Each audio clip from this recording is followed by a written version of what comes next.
Hello everyone, welcome back to Tier 2 Talk. I'm Retro, of course, joined by Dweg, this time with the S1rva Academy players. S1rva and Whitey joining us today. Gents, how are you doing? I'm good, thank you very much. I'm very good. Feeling amazing in this fine morning. Same here. Never been better. Love that. Yeah. That's the I Tier don't 2 mind Talk that. spirit, mate. Yeah, That yeah. is the Tier 2 Talk spirit. Let's jump straight into things. Obviously a bit of a reshuffle from previous episodes, Josh. We're doing the Q&A at the end. So none of that yet. So hold on to the questions for now. I guess we can talk about our finished events, and I think, you know, what better way to introduce you guys than obviously your recent win. Congratulations first and foremost. Amazing Thank stuff you. to see. I think, Josh, we can just jump straight into it, right? The MistGames event, obviously you and Jay were on it. Some pretty decent teams, I must admit. Some new looks, some fun ones, some sad ones.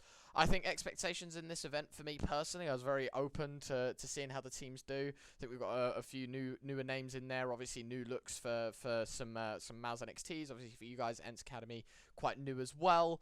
Fnatic Rising, not too long ago, they made changes. So I guess I can just bring it up and we can have a little run through. Yeah, I mean, just to start it off, you got 5 teams from the Academy League that are playing in this event, and then you got some newer faces like Atlantic.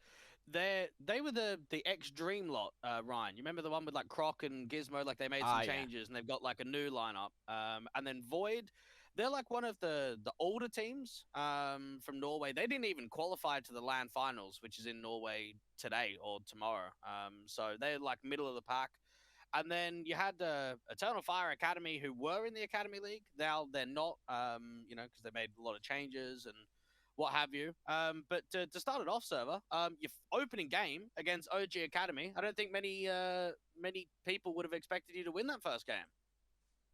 Yeah, probably not. Like, of course, we were like the underdogs there, and like we didn't have much pressure like to play against them. Even though like we knew that we had lost like twice, 13-16 them in overpass, but it's been quite a long time since that happened, so we knew that anything could happen, and we just played our own game there.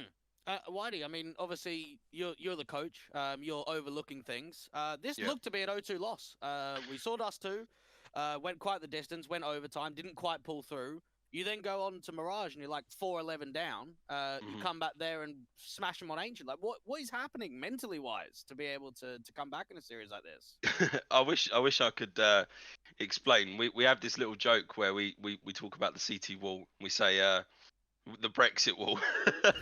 That's the inside joke. But I don't know. The thing when we started this team, we focused quite a lot on CT sides, and obviously when we've played our first tournament in WePlay, we were still really fresh. So you can't really see what was good and what was bad about our T side CT. It was a bit of balance, really. But as time's gone on, we've realised that a lot of work's needed to be done to our T sides, and I think the more we've worked with each other and Rumera at boot camps and stuff like that, and talked about the mental side of the game, we've really started to believe that no matter what scoreline it is at half time, and the meta of CS at the moment with how powerful, you know, the M4 is, etc., etc., you've seen it in many games. We just know that we can bring it back, especially on Mirage, which is probably one of our best maps CT wise. And yeah, like even when we're at 12-3 deficit or 11-4, it just at the start of the program, we probably would never be able to bring that game back because mentally we just wasn't correct as a team. But now that we've grown as a team, we generally don't stress at any scoreline, and it's amazing to see for me because like if you can bring a scoreline back from that, especially with how bad the first half was, if we can improve on our T sides in these coming few weeks and months, we'll make the game so much easier for ourselves, you know. But yeah, I think it's just the fact of each boot camp we've worked on mental side of the game, and of course the inside of the game, and it's massively helped us big time. Yeah, I want to ask about the map pool as well, because I thought you guys would be picking a bit of overpass in this event, and it was just all Mirage. So was that maybe the differences of like playing teams locally against teams at this level? I mean, I think over time, like we joke about it as well. Like we seem to notice just like 1 week of practice, like our overpass was just not there. Like, you know, I think we had 1 week of Overpass, and we played one official on it, and we generally just agreed as a team, like, we really need work on our T side before we start picking that map. Like, we're not there. Whereas Mirage, I think you get away with a lot more T side, even if you aren't prepared as well as a team.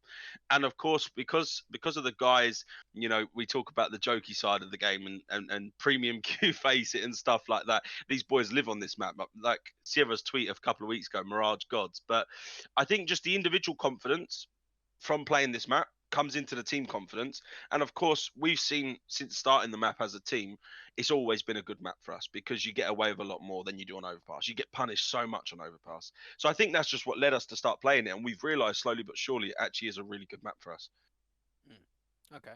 S1rva, if you maybe run us through the next game, because you played Eternal Fire Academy. I would say, like, just the general meta and consensus of a lot of teams here was, like, very passive, very slow, very, like, percentage Counter-Strike. They weren't like that at all. So is that a difficult team to play against? Because they are quite wild. It's very aggressive. It felt like on 5v3s on CT side, they were still making info plays. Like, they were just taking every fight in the world. So what's it like playing a team like that? Yeah, of course, it's like a way different play style that they have, like compared to the other teams that are, for example, in this tournament or was. But like, you just need to be prepared for everything, and you cannot like trust that the enemy won't do like I wouldn't say like stupid stuff, but things that doesn't make that much sense. Like if you want to like play like to the percentage. But yeah, of course, it was quite difficult. Like the game was very, very like competitive. Like we lost Mirage, I think, and then come back on the last 2 months. But yeah, it's like it's so much different playing like a team like Eternal Fire Academy when you compare to like, let's say, OG Academy or Fnatic Rising. But like the biggest thing that you need to worry about or like be prepared to is just that you are like holding your gun in your hand and not thinking like too much. So that should be fine when we do that. But I think we still got a little bit like caught off guard, even though that we knew that. I wanted to ask, go on, Ryan. Yeah, go on. I was just going to say, like, the first 2 games, again, I think touching on what you said, Whitey, like, you come back from an overtime loss in map 1 against OG Academy, Dust 2, 19-17 loss, Eternal Fire Academy, you lose 19-16 on Mirage, and you still have the composure to win this series. Like, I don't know, you're like map 3 It was merchants. Comeback City. It was Comeback City. I kept saying we love a 3-map thriller in this whole tournament. It's like we wanted to entertain the viewers a bit more by adding that extra map. But it was genuinely, like, in some cases, if you were to be totally honest with yourself and be a totally honest coach, there is some points in this tournament where we should have been out or in the lower bracket. Genuinely, that's me being honest, brutally honest. But of course, it's CS, and you can get away with a lot of things. And we showed that we didn't give up in every single round, and we kept playing, and we brought that comeback, of course. But there is some points in this whole tournament where we were very close to being knocked out or into the lower. I would say in every best of 3, to be honest. Other than the last one, I'd probably say the upper bracket into the final. I mean, even against Eternal Fire Academy, I mean, I'd kind of written you guys off after losing map 1 because we know you don't play Dust 2, you don't play Inferno, and then Inferno comes through. Like, what are we supposed to work with there? That was your first Inferno game ever, right? Officially, on HTV. It's our first ever game. I think we've played maybe a handful of times before that. So, yeah, it paid off though. It paid off. Yeah, and then I think the big game was obviously the upper bracket final against Fnatic Rising, and even that one, like you just scraped by with your map pick, almost upset them on Vertigo. So do you reckon that was like a bit more of a push of confidence on map 3 because not many teams can take it close to them on Vertigo? Yeah, I think, do you know what? Like after the Mirage game, even though it was really close, because we had a comeback again on Mirage in that game. Once we finished up map, of course, we was happy. We've got our map win, move on to their map. And then coming into Vertigo, we always think, oh, it's their pick. You always have that little bit of confidence drop. But because we took them, to the wire basically on their map, there was even some point where I thought we could actually take the lead because I think I don't know if it was 14-13 to them or 13-13 or something like that, and it was a very close round or something, and having that, taking them to the wire on that map when we don't actually collectively believe in Vertigo as a team, I think really pushed us for Ancient because after the Mirage game, we were still there mentally, but you know, when it's a stressful game, you've had to make a massive, miraculous comeback. Basically, your confidence is still a bit iffy. But I think, yeah, I definitely agree. I think the second map really pushed us to the third. But as we say, each comeback, I really just kept pushing us on in this whole tournament. S1rva, what's the secret to clutches, mate?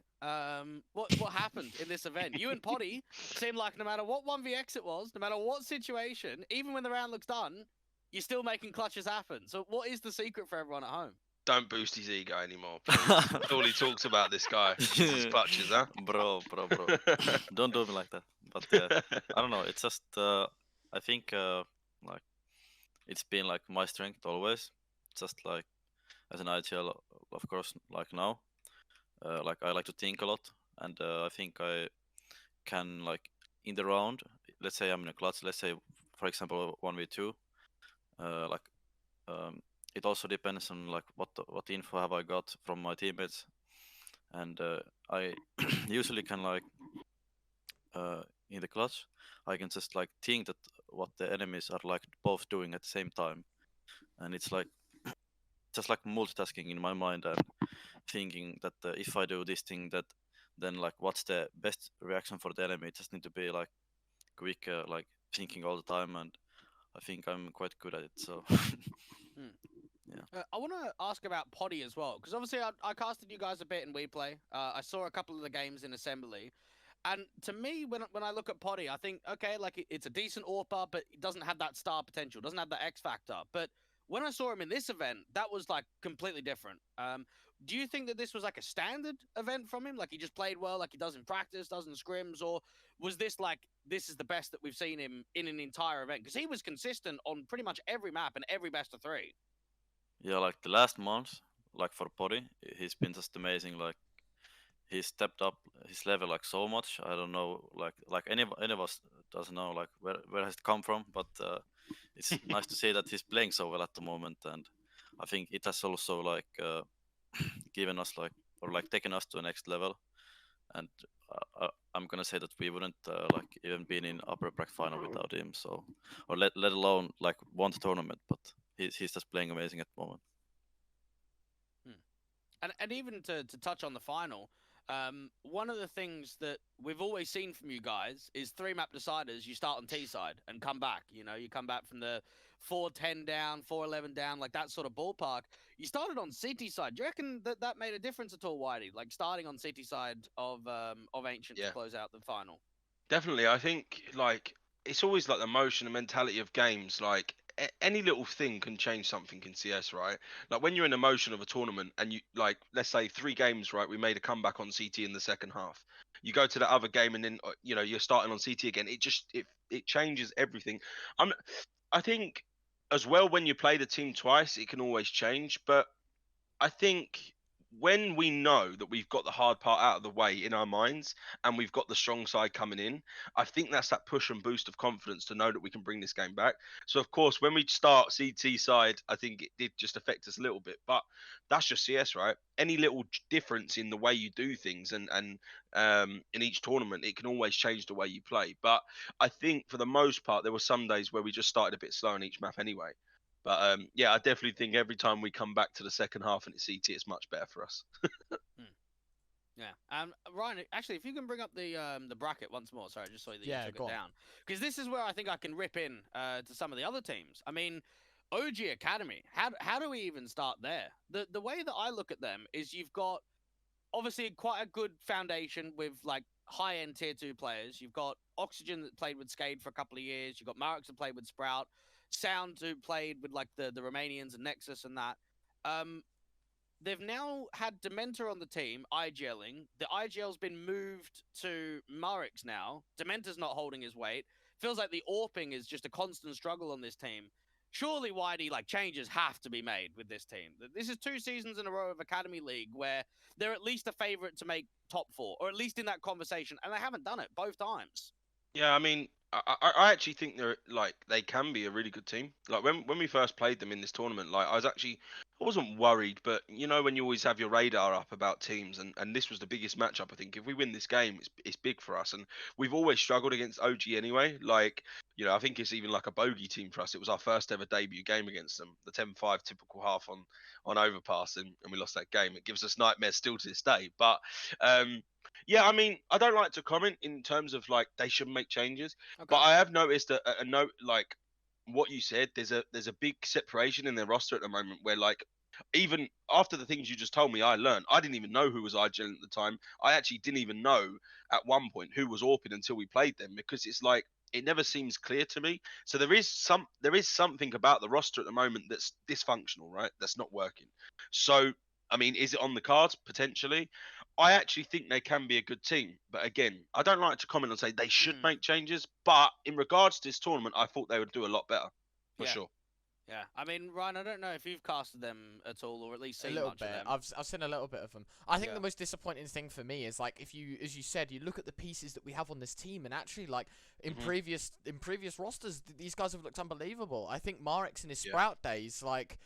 I was so excited to see him play there. He did unbelievable. He leaves. He's going to OG Academy. I thought, do you know what? His time in Sprout, like people, I think the whole question when Law X came in, it was like, is he going to be able to fill the boots of Marex as much as he performed? And he did, right? And for OG Academy, I think they were like, yeah, but we found a really good player, like a diamond in the rough here.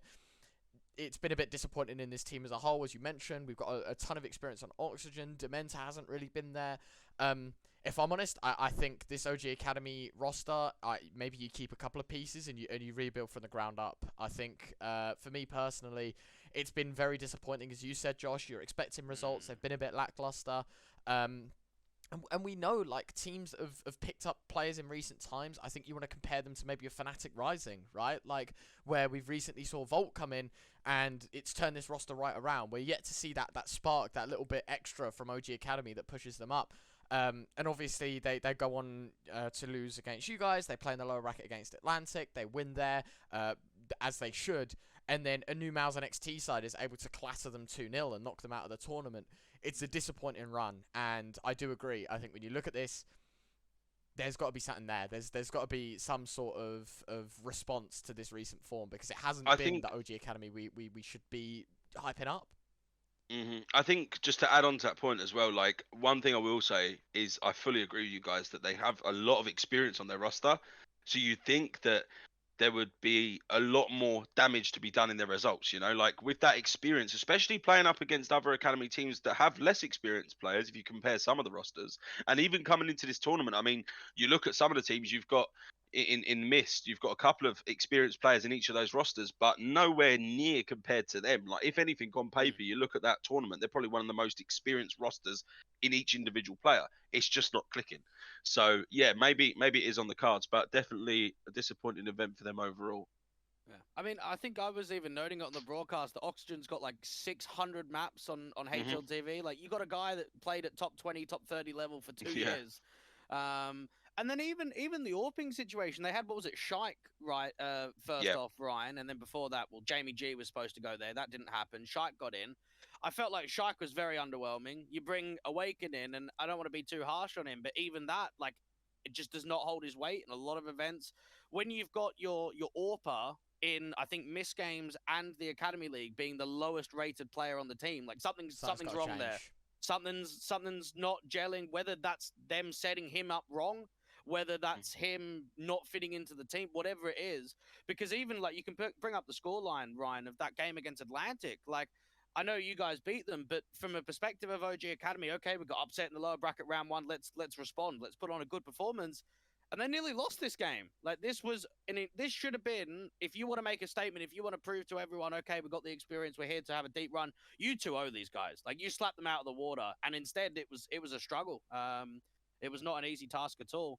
What did you think of Mouse with Shield? Because obviously they've been bringing a lot of AWPers forward. I think they had like MHL, then Zykes, and then Adex, and now Shield. I thought he played pretty well this event. Yeah, I mean, I think overall, like, we haven't ever played Mouse on paper. Like I actually thought we was going to play them in this tournament. To be honest with you, I was quite excited because we haven't really played them. And of course, we haven't played Fnatic and Rising as well. Because it's nice to see when you're on the other side of WePlay. It's nice to play teams obviously on the other side, just to get an experience and feel of like, especially when they're playoff teams, right? We haven't ever made playoffs, so it's nice to see what it could be like if we ever made it that far. But I think he had a good performance, especially compared to most. I think he had a good performance in there. And overall, I actually think when they played in the lower bracket final against Fnatic, I actually thought Mouse were going to take the game away. They looked like they were playing the better CS, but of course CS again, unfortunate rounds and scenarios. I don't think it paid off, but I actually did think at one point we was going to play it in the grand final, to be honest. I was gonna quick comment on Mouse and XT and a big props to them and how quick the turnaround has been between picking up this new roster and delivering results. Like, I don't know what this Mouse name is doing in recent. You know, you look at the major, they've just upset Cloud9. You look at the academy team. I mean, they lost every single piece but Yimfat right at the start of the start of this season, and I was like, you know, like maybe you give them some time off to rebuild. They pluck out some pieces, you know, Nexius, you pick up QQ, you've got so many different names that I don't know who's in charge of picking players, like the cherry picking for Mouse and XT, but somehow they've done it again. Like they've really showed up again in this event. Maybe this is going to be, sound a little. You don't want to compare them to the last roster, right? You don't want to compare them to that Mouse and XT that were like what the 3-4 time WePlay Academy winners. Yeah. Like, you know, they went on an absolute tear. There's no denying it. They're playing in the main roster. They're top 4 at a major. You can't compare the old to the new. But for how soon in the cycle this is for this new roster, they're doing unbelievably well. And I can only hope that these results keep coming in. Their storyline, as you know, Mouse and XT, to praise them where credit's due, that's the definition of what an academy program should be.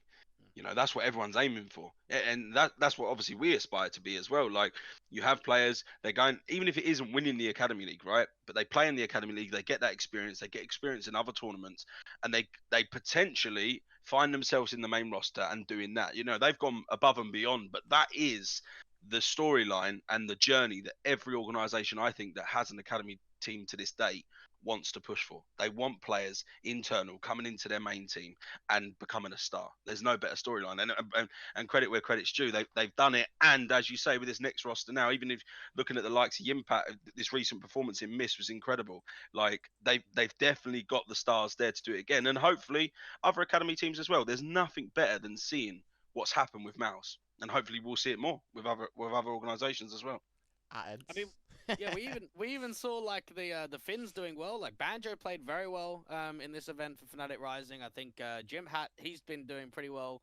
S1rva, does that give you like more encouragement, less encouragement? How do you guys look at that when you've got Finns that are like jumping to international teams, like trying to see, okay, let's get further up the ranks, let's do better, and yet you guys are like one of the only academy teams that are grinding it with 4 or 5 Finns, I should say.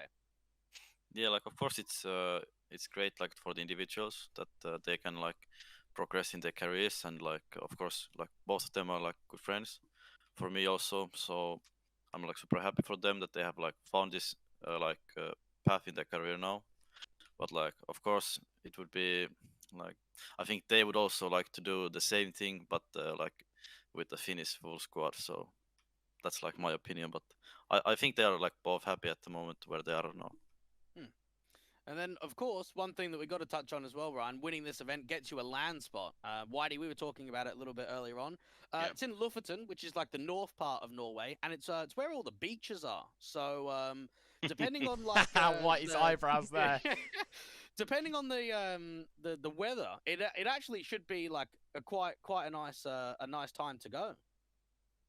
So I'm looking forward to it. You know, when the admins posted in Discord, I wasn't actually aware until, when was it? Yeah, I think 2 days before the grand final or something. He put like, you know, you win this, you qualify for a LAN. And I was like, what? Like, I didn't even know. You know, we was just obviously playing for the experience of best of threes, HLTV, blah blah blah.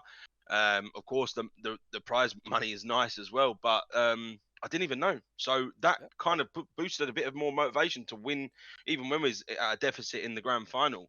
It gave us a bit more motivation to keep playing, you know. Like, it's a nice feeling. I can't wait for it. Another tournament for the boys, more experience, happy days. And it's close to beaches, like you just said. Yeah, and I'll even say I didn't even know. We didn't even know until like the second or third day in the event, and then they were like, right, we've got this video.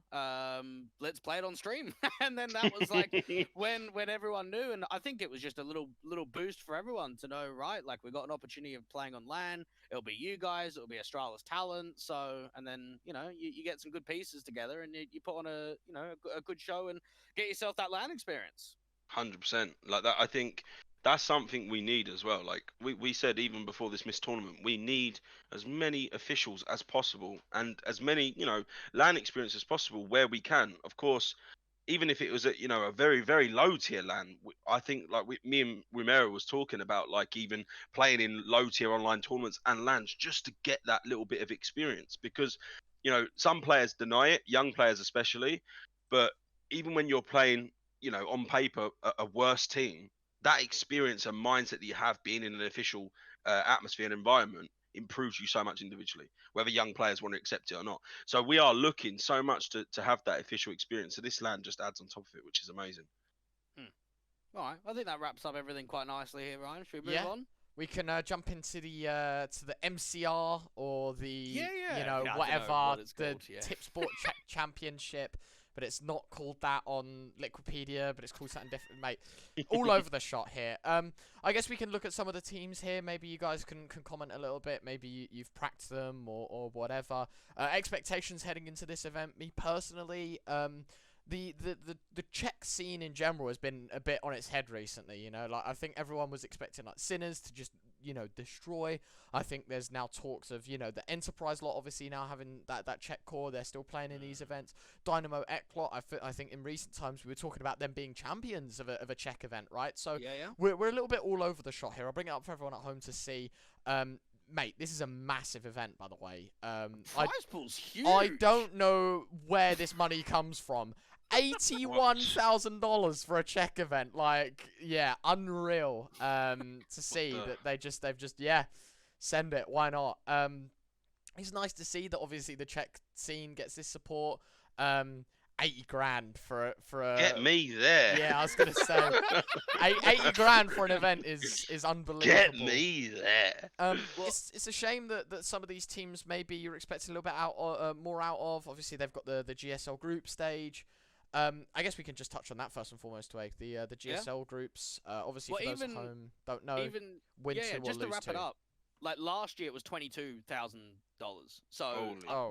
maybe there's more money being pumped in. There was one of those events, wasn't there, that Apex went to, which was like one of these Czech events. So maybe the Czech Republic's like trying to put a little bit more resources into these sort of lands. But I mean, for Enterprise, like we've had Han on the show before. I think they're fairly consistent at this sort of level. S1rva, I don't know, like it's still a tough conversation. I don't know if you guys are familiar with playing the S1rva lot at all, but Ryan, we're very familiar with casting them, and I think to this day we still think that they were more deadly with their coach playing than with S1rva in the lineup, which is why, like, I know that they won event and like you can't be too harsh on them, but I think in just the grand scale of things, they haven't had that leap since bringing S1rva into the lineup that you would have expected from this team. So, yeah, I don't know.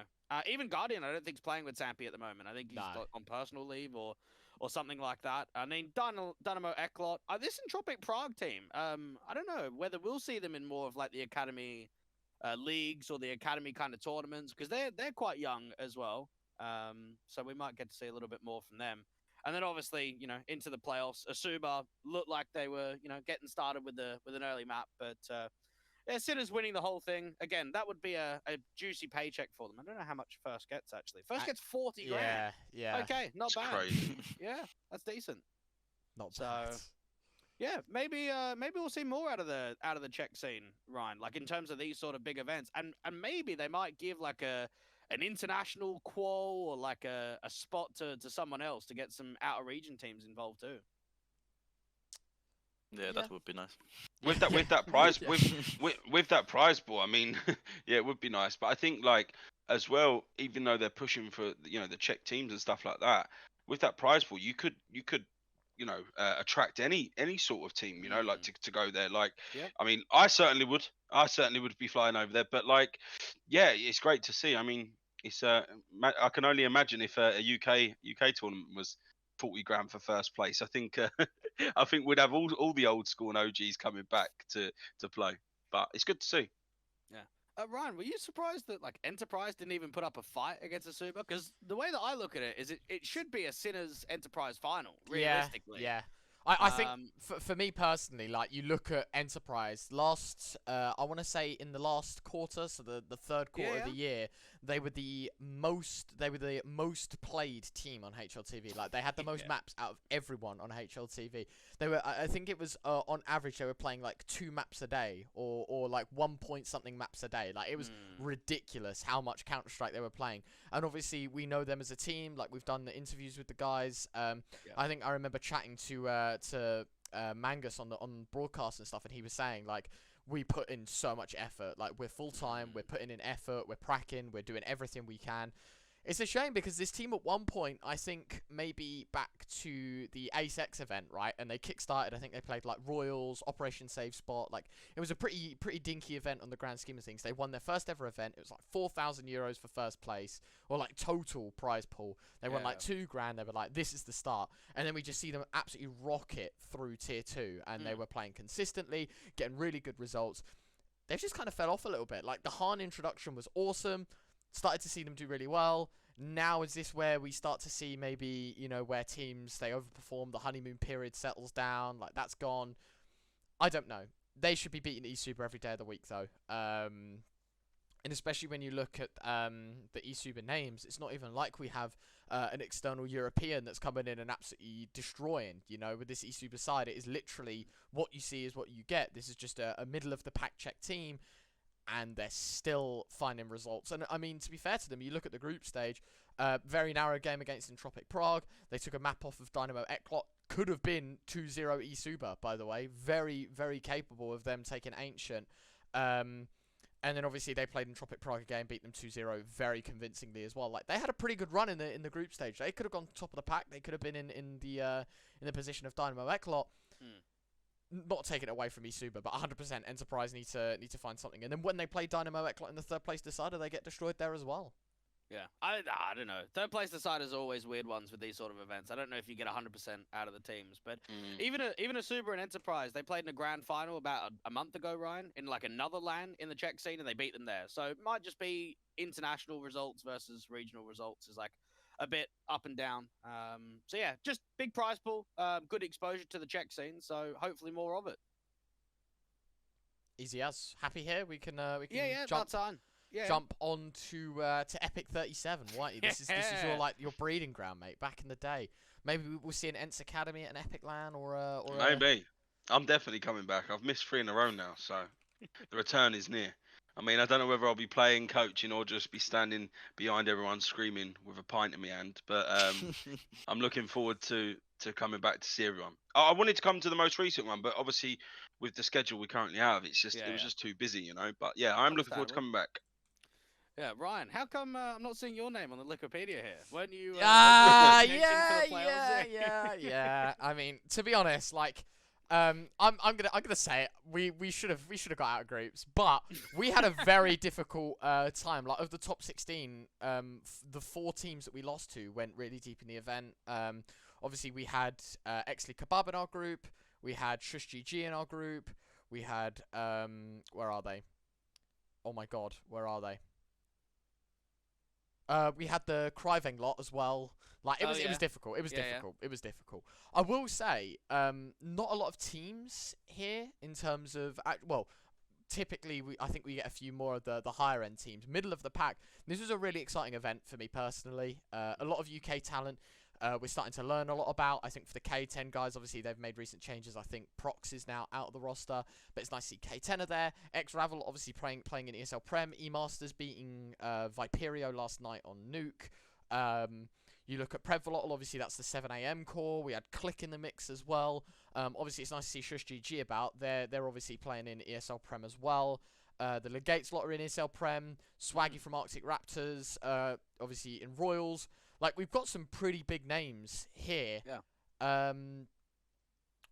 But there's one clear winner here, isn't there, in the neighbours? Expected. This event, though, I didn't have any expectations for anyone. I will say one thing, first and foremost, Exley Kebab, what an event from them. Yeah, Zeph played really well. I love Zeph. What a legend. I think overall this has probably been the most competitive epic that I've seen in years. You had like a lot of high end teams, a lot of high end mixers, and overall it just had a good feel to this event, Ryan. Like it was a tough group stage for a lot of teams, even quite a competitive playoffs. When was the last epic you went to, Whitey? Oh God, I think it was 3 Epic Lands ago. I think maybe 4. I can't actually remember the actual one. But it's been way too long. I did watch some of this event going through. You know, I thought the neighbours were the clear favourites when it first started. Although I did think there was potential for them for someone to upset. You know, like for someone else to win because it was quite packed. I mean, there's still a few mixes as you can see, but strong mixes, may I add. But it's good to see more teams actually attending there. It'd just be nice to see, like, overall, if you to go through all the teams, you know, even if you look at LVN's lot, right? He didn't go with his actual team, right? Some of it was a mix, I'm pretty sure. It'll be nice to see collectively every UK team go there because we always talk, right? And we see, I'm going off topic here, sorry, but we always talk, and you see it on Twitter sometimes about who's better team, or someone will praise a team. Like I saw a guy the other day praise a team, and someone replied to it mocking him, and it's like, no one knows who will be the best UK team or who's better than who, because we never see at our our national sort of tournaments that we never see all of these teams go there and compete. If we saw collectively, you know, if there's 3 or 4 UK events on a year, right, and we saw each and every one of those teams, not mixing, went to 4 of those events, and we see where they place, you can start justifying who is where on that table, you know. But overall, it was a good epic to see. Like, to see everyone going there. It was still packed with talent, but I would still like to see a little bit more of just like, for example, LVN's lot. If I know they've got a few international players, blah blah blah, but it would be good to see every UK core team going there, just to see where we're at, who is better than who. But yeah, Can I just say, we're returning Whitey? to the next one. Yeah, Yeah. I was going to say the classic UK mentality is telling players that they should come, but yet you've missed 4 Epic Lands. Yeah, yeah, 100%, mate. But I went to like 25 of them in the row before that. So, all but right, no, all right. I'm a land dodger now. I'm a land dodger. No, you know, it's classic from me. Of course, I've been busy elsewhere, but Yeah. I do want to come back. I try to watch it as much as I can, even from home. But I want to come back and come to the next one for sure, just to catch up with everyone that I haven't seen him for so long, and just to watch the UK talent play. But yeah, it would be good to see in the next few ones getting more teams there and playing. But again, there's always that argument of we could go on forever. There's always the argument of prize pools, investment, blah blah blah. I totally get it. It is harder than usual, but yeah, it would be good to see. And do you know what I'm starting to notice too, Ryan? Is a lot more players and teams are streaming their games in the last few Yeah. epics. We like I feel it, we the, like the, it. The content side of things is actually upping quite a bit, which I actually think is very good in maybe not building personalities, but helping teams get orgs, helping like players understand the social point of social media a lot more. Because I look at the majority of these teams, I think the neighbors, they didn't stream. E-Masters, I don't know if they did. I remember seeing some clips like from them. I don't know if they streamed. Hoy or someone streams, or Yeah. Mr. Hoy streamed, I think. Yeah. I think one of his games. Okay. I'm pretty sure. I can't remember. The Excellent Kebab guys, they were streaming. Yeah. I know Snods' team was streaming. I think Fraser streamed a few of the games. LVN streamed a few of the games. So I think we're just seeing like overall more of starting to I think it's a good thing. Like, 100%. yeah, you might have the mentality of like, oh, well, we don't want to like show our stuff, so we shouldn't be streaming. But I think at this sort of level, when there's a lot of mixers and when you're trying to like represent the UK, the more people that are streaming, the more understanding orgs are going to be able to come and say, mate, like we should get in here. We've got some good personalities. We've got people that are getting good viewership. So I'm hoping that come the next year, the new Epic Lands, the new I-Series, more teams are there, more competitive, higher prize pools with more teams obviously going and more people streaming, more people getting that content out, doing the YouTube after movies, the vlogs, the Mefu videos, whatever it is, get more people in because I think 100%. that's only going to help. I got a question. You've seen it a lot with Sash. He's been making videos as well with like after movies, right? I think I watched one of Sash's videos or something like that. It's good to see. Like it's funny as well as it's good for the people that don't go and for people to not know what it's about. It's good content, mate. Content is key. Content is king. So esports. I was going to ask, is there anyone in particular, any team, any player in the UK scene that maybe you've got your eye on as an IGL? Obviously, I think for us in the UK, we have very different play styles. For Viperio, they played Furia-like play styles, maybe not so much now. We've got obviously some high-end talent. Obviously, Mezzi making top 8 at a major was pretty cool. Is there anyone in particular that you maybe look up to in the UK scene, or anyone you've got your eye on in particular, maybe at a lower level, or do you think we're all stupid and UKCS sucks? No, I don't think that. He actually said it.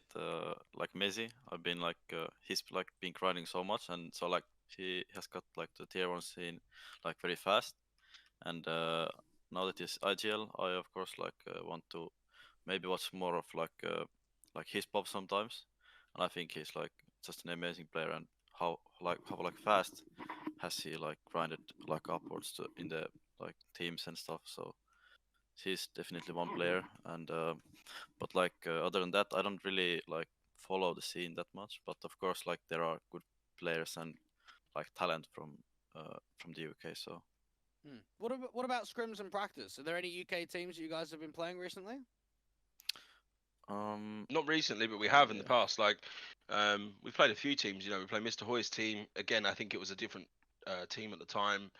I'm not sure. I'm pretty sure I don't know if we played Fraser's team a while back. This was weeks ago, by the way. So that you know, it might be different now. But we have played collectively, like I'd say 3 or 4 UK teams. And every time as well, I've always been fond of it. Like, I always message Hoy, or we played Emp's team, sorry, 7 a.m. Yeah. We've pracked them. Every time I see them on the list, I always want to prack them, not just because it's UK, blah blah blah. I know that there's talent there, and I know that they're taking practice seriously. So I want to have Ents Academy play them. I don't ever, when I see them, I always request, because it's good to see where they're at and to learn from different styles as well. But we have played, I'd say, 4 or 5 times UK teams. And every time I see them, I'd like to practice them again, because it's good to compare the styles. There's always different styles, right? All right. Yeah. Well, that wraps up Epic, I think, because we got no more local lands until next year, do we? Yeah. The next one will be Epic, Feb, right? I think. Epic Feb, and then April and then it'll be I Series. April, Epic, and then mid-year Epic, and then September, August I Series, and then November Epic. Yeah. That's pretty good, to be fair. Mate, 5 lands on the calendar a year is impressive. For the scene. I think a lot of people, and obviously we have ESL Prem. I think something that we have the luxury finally is ESL Premiership and that slot in conference and whatever, right? Obviously, like Endpoint have been absolutely winning. No denying that. But it's nice to see that the UK scene is still supported in that way, and obviously my props go to ProMod and ESL for giving us that opportunity, because I think a lot of people will take that ESL Prem tournament for granted, and they do an amazing job. They do a good job. So we definitely take it for granted, for sure. That's one of the biggest things teams. What I learned as well when I was coaching UK teams, and I learned slowly but surely, people were quick to mock it, and I was as well. I was always quick to mock it, but it's actually the best thing that we could play for, to be honest with you. Because when we have the arguments about the national lands, like with the money situation and how much it costs to go there and what you can win, all that argument, and orgs funding it is not worth it, blah blah blah. Prem is where it's at. If you want to aspire to get someone with a team, get that spot, aspire to knock Endpoint off their throne, that's the place where teams want to play. So I agree with you. I was quick to mock it back when I was participating, but it's something we do take for granted, and when we should aspire to play a lot better in, because it is massive for UK teams. Just an apology as well about the fantasy, Ryan. To all the people out there that decided to pick me in the Epic event. I was, it was brushing the ego ever so slightly to push me in the right direction, but it didn't help. You just sucked, mate, at land. I really did. I was using nades. Like, I was actually trying to use more utility than ever just to help people out with the fantasy. But the numbers just, didn't help. Yeah. So, I mean, I trolled putting me in there, to be fair, as well. So. Yeah. Did you see that at all, Whitey? What they did with the fantasy? Yeah, you know what? I actually loved it. I didn't participate, but I had a look at it and see what it was all about. It's amazing. Them little things, man. I mean, it's not little. It probably took a lot of time to do, but them small ideas that obviously take a lot of time. It just adds to, like, not a marketable approach for the UK, but like it just adds more hype around the events and Yeah, it the does. tournaments. And when you see, I don't know, if you have the next Slumdog Millionaire come in and see, oh mate, there's like fantasies here, there's challenges here, there's content here. He might go, bang, let me get involved with this. You know, them little small things help a long way. I think it was really good that I don't know who created it, but Finn, credit where Mischief, credit's due. Yeah, fair legend. play to him, mate. Legend. Fair yeah. play It to was him. great. And I Honestly. don't think I've seen that much engagement on anything on a pre-LAN other than that. Yes. Like, there's Yeah, mate. people on Twitter getting involved, Mate, retweets. people from different countries were like partaking in it. You Yeah. know, there was like European players that had played in like UK teams, just signing up, having a go at it. So Yeah, yeah, it was good fun. Finn, if you're listening, if it ever gets to you, Yeah, amazing fair play job, to him, mate. amazing job. Fair play to him. Yeah, it was unreal. I think we can move on to ongoing events here, Josh, just because we're training a little bit behind. I Yeah, want to can try do, and mate. power through these as much as we can. Obviously, for those at home, we try and split these up. We'll go through them quite quickly. Obviously, something that's probably at home for the Finnish teams and for us, obviously, Dweg, we enjoy a bit of Elisa. I think I'm not too clued up on how it works. The S1rva, however you say it, challenge, and yeah, there you go. Server's laughing at mate. It's, It They was do it to close. me every Actually, day. It was really They laugh close. at me every day. oh, thanks, Yeah, man. we do. Yeah, I was gonna say, White, have you been working on your Finnish at all? Mate, it's the craziest language I've ever come across in my life. I think I've been more lucky to learn Serbian when I was coaching Impulse and AVN. That was a bit more ease, but Finnish is crazy, mate. Every time I talk to them in practice, they laugh about something I say every day because of the accent. But I'm getting there, slowly but surely. I guess we So, can bring yeah, it up we can jump- quick and just jump Yeah, go straight on then. into it, right? This one, it's Finnish level. You've got all of the Finnish teams. They had 8 slots from 4 qualifiers. Invited 4 teams, obviously Ents Academy being one, Harvu, Jano, and Kova. If we have a quick look now, nice to see. Again, local events, right? We were just talking about with the ESL Prem. I think Elisa do a great job in keeping sort of the Finnish scene alive and cooking quite nicely. I guess we can jump straight into groups. For you guys, you played Conquer, Yano, Enhanced, X, and Team Bob.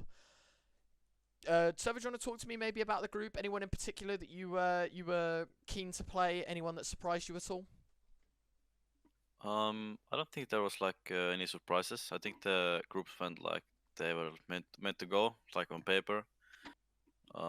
Like of course we could have done a lot better, like in the groups. We got like 4 draws, I think, and maybe we were like we didn't have like expectations on the groups, but we just like knew that we are going to go to playoffs, and that's like our main goal. Like we don't care if we are like first in the group or third as we were, but we just wanted to go through the playoffs, and we knew that when we go there, and then we can win the whole event. So that's what we did. Yeah, a bit of a different format than what we used to as well, Ryan, because it's best of 2s in the groups. So Yeah. we used to get a little bit of that in like the early pro leagues and the ECSs of the best of 2s. I think the most renowned people that do it is like 99 Damage, right? Like they I do wouldn't know, to be BO2s, honest. I think. Okay. That's Yeah, the they only do. other 99 Damage, I time think. I've seen it. The only other time I've seen it. But yeah, even in the playoffs, I mean, this was like a bit of a talking point at MistGames that you just made the final before you went to MistGames. Didn't drop a map. Looked fairly convincing in the majority of them. Even that promotion game, like to get you to the LAN finals, was fairly one-sided. So, was it always known that you were going to get a spot, like to play at LAN, or was that only something that got introduced later on? Yeah, No, it it was was like known. all the time. Yeah, Yeah. Okay. we knew it. Because that means quite a lot. I mean, even against Harvu, I mean, we know that.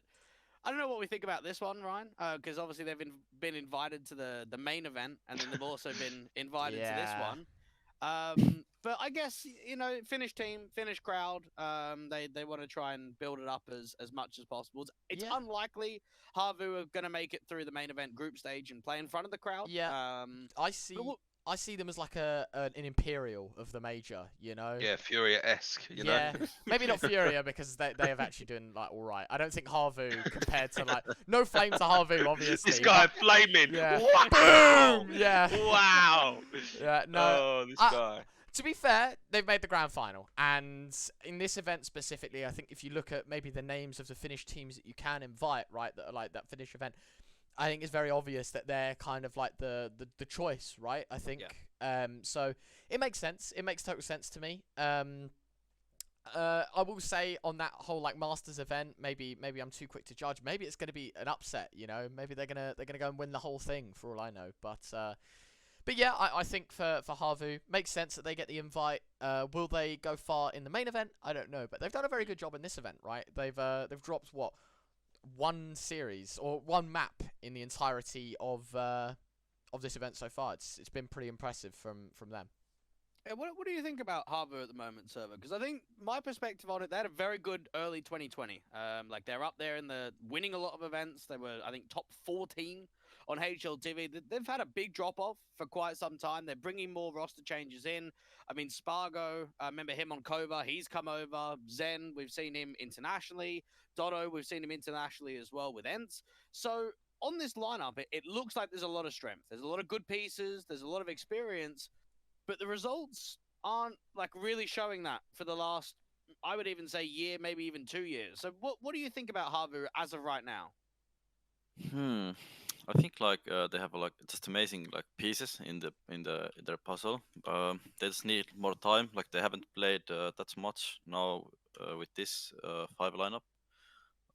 Maybe with like a couple more months, I think they're gonna like show a way better like team than like at the moment, obviously. But like as I said, they have like X7, Aerial, Zen, Dotto, all of them like tier 1 players basically, like at least they were, and I think they will be like with this team also.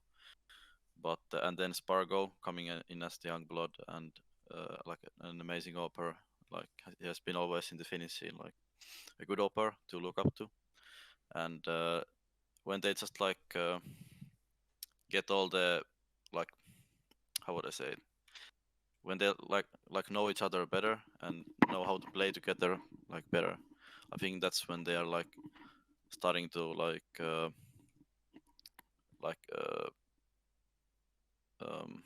how would I say, compare like compete against like better teams. Okay. And be like able to maybe get into the tier 1 scene with this roster. Now, I could probably imagine, Whitey, your confidence going into a LAN final like that is we're going to win, you know, we're going to be able to beat them. I can't say here and say that you'll be the favourites, but I wouldn't be surprised if you guys beat r00. Like, I think in our eyes, Ryan, that's a game where, yes, there might be favouritism with experience and playing on LAN and being in front of a crowd, but is there much of a favouritism between these two teams? I don't think it's as big as maybe what the audience would imagine. Yeah, I mean, I think when we come into this game against them, like, I think there's no really like, maybe there's a favourite in terms of they're a longer team, more experienced. They have players that have played for absolutely years and played at all different events. So there's that sort of upper edge they have. But I think the hunger for them to win this event compared to us is drastically different. Like, especially when we have an invite to the main, obviously, tournament. But even so, I think, I know it sounds really stupid, but when you're a player that's played for that long and played in multiple tournaments, is the hunger there for them to win this grand final compared to our team? And that's where I think we have the upper edge. Like, we have young guys who want to prove themselves. We all want to prove ourselves as a team. This is a tournament, not we must win, but our first like proper LAN final. We're going to be so fired up compared to them. And that's not me slating them. I generally just think they've been there way too many times to have that inner hunger to want to win this. But then again, you have I wouldn't say rivalry, but there's always a bit of rivalry when it's Finnish team versus Finnish team. You look at UK versus UK, there's always that little bit of rivalry. So maybe they'll have a bit of fire. But I generally just think we have the upper edge because we're hungry. We want to win and prove ourselves, whereas I don't think they might have that. But yeah. All right. Well, maybe next show, Ryan, we'll touch back on this event, see how it. Don't message me if it goes drastically wrong. I won't be showing my face. But yeah. Yeah. All good. Oh, well, 20th of November, again, grand final day of the main event. So they're going to put the Finnish match up first, and then the actual main event grand final on after. So the Finns get, you know, a little bit more of that excitement, looking at their hometown teams, and then carrying on from there. So yeah, exciting stuff. I think quickly Absolutely. power through ESL Prem. I don't think there's a lot to talk about, Josh, in terms of it. I mean, Group B maybe a bit more of a talking point than Group A. again, just UKCS being UKCS, really super inconsistent business in the Group B scheme of things. Obviously, Endpoint undefeated as you'd expect. I will give props 1pin a run for their money. What a decent game that was. I had great fun watching that. Obviously for Royals, big time rush beating the Dripmen guys. Obviously Dripmen this season have not been having a great time in terms of the win department, I guess. If I speak, obviously that team being the Shubi, Isaac, Kara kind of mix that we saw obviously earlier on in Shush GG from Epiclan. They're not having a great time either. Still a lot to plan out, but I do want to chat about Group B a little bit. Gents, I'm not too sure if you've been keeping an eye on it. Viperio, obviously, if you see here, losing to E-Masters on Nuke 16-7. But they beat ITB on Nuke 16-5. Like, it was a complete blowout. X-Ravel also in the mixer. They beat 7 AM yesterday. A brilliant watch from them on Ancient. Really, really well played. E-Masters currently in the talks of getting relegated from the position that they're in. Obviously, they've still got a game in hand. Same with Legates. This season, actually really competitive stuff, I think. A lot more names, a lot closer in the middle of the pack. Obviously, maybe Endpoint's a little bit more excused. But even in Group A, like, we're starting to see there's actually a contention for 4th place. There's actually a fight to stay in the top 4.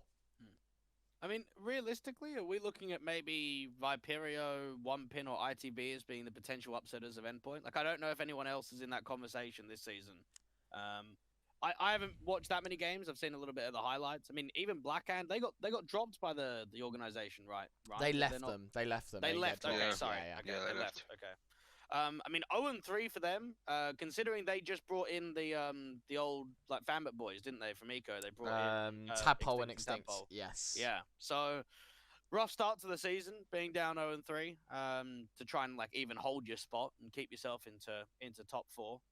But yeah, season rolling on. Whitey, when's it gonna happen? When is Endpoint not gonna qualify? It's always tough to say. I mean, have they used Wolfie for every single one of their games yes. so far? Okay, I know, and I watched the first game that they played. I haven't managed to catch the other 2, but you know, it's always that argument. Like, you know, they're the throne of the ESL Premiership. They have, you know, the I wouldn't say I would say actually the most experienced players in a team. They've been together for so long. I think it's very close. I genuinely think it can happen this season. I think it was close even in the season, maybe 2 seasons ago.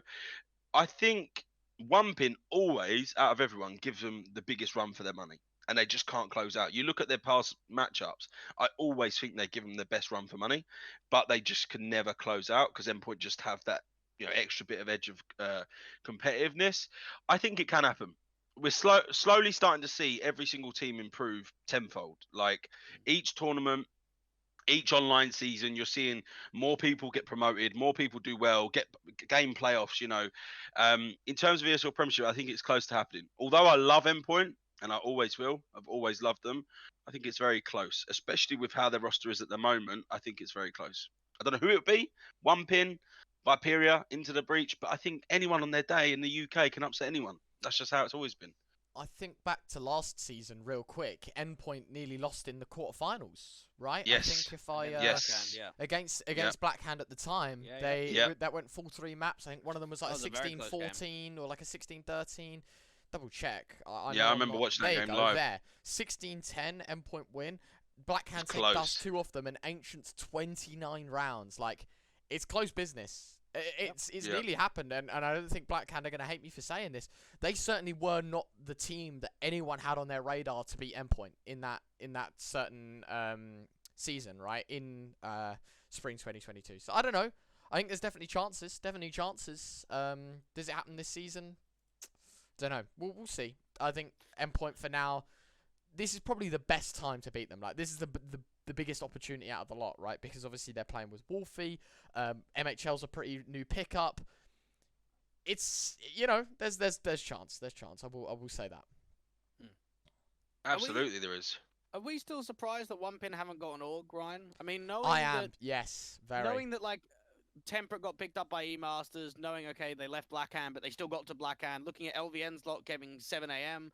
I know even like the Fan but the Eco guys, they got picked up by Viperio most recently, which is great because I think that they'd been working very hard to try and get signed.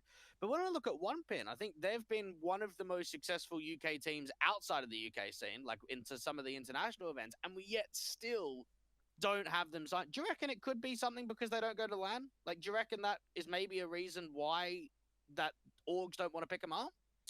I don't think so. I No? honestly, Okay. I'm stumped as to why this One Pin side haven't been picked up. If I think back recent results, as you said, internationally, they made RMR Day 2 twice. Twice they made RMR Day 2 in the open qualifiers. Like, that screams consistency. And the team's young enough to play in the Academy League, right? Like, if you're looking at this from financial standpoint only, right? Team's young enough to play in Academy League. So if there's a big name out there that want an Academy team, there's your go-to. If you want to pick them up as a main team, you've got young up-and-comers. You've got, I mean, I wouldn't say the most experience in this team. I think there's still a lot to learn in terms of, like, playing at a higher level. But you look at the Tier 3 events that are going on right now. I think, like, your Kaiser Leagues, your SCLs, they're destroying in them. Like, they're playing against some pretty respectful teams, and they're knocking heads clean off. I think this side, if there's anyone out there that has the money for it, go for it. I think genuinely these guys deserve that shot in an org. And I think, as you said, if there's any team that deserves to call up next after 7 a.m, after the E-Masters, after Viperio, it's One Pin. It all depends as well. Like what like I've always said, not even a bias standpoint because I'm really good friends with Wilksy, but it all depends on what they're actually asking for. They probably have internal discussions with a lot of organisations already, right? We don't know what Viperio are giving to their players. We don't know what Into the Breach. We don't know what E-Masters are giving to their players. Every team's different. But the biggest thing I've said is, as a team, what do you want, right? If a UK team wants to progress and get far, whether it's money or not money, like, if you have an org offering to give you boot camp services whenever you want, land travel, funding for events, that is what you need. A lot of teams at the moment think, oh, I want part-time salary to keep the grind up. I totally understand it. It's so hard to grind without that paycheck coming in. When you get a job, you lose players. Look at One Pin. They lost Wolfie, blah, blah, blah. There's so much that overtakes your life. But as a team collectively, you need to sit there and say, what do we want as a team? Do we want a part-time paycheck? What's that going to give us? Or do we want a little bit of a paycheck or bonus, and we want full land funding? Do we want full boot camp services, 3 a year? How much can that progress us to move on to our next best thing? That's what teams have to look at. I've said to Wilksy numerous times, obviously they just generally haven't had interest. I know they've had a couple of talks here and there that have fell through, but I've made it clear to them, because I care about these teams getting orgs. One thing these teams need is just that full support in terms of just like getting teams to boot camps and getting them that experience to go to lands. You saw Fraser's team and Team 7 AM go to Philadelphia. That's amazing.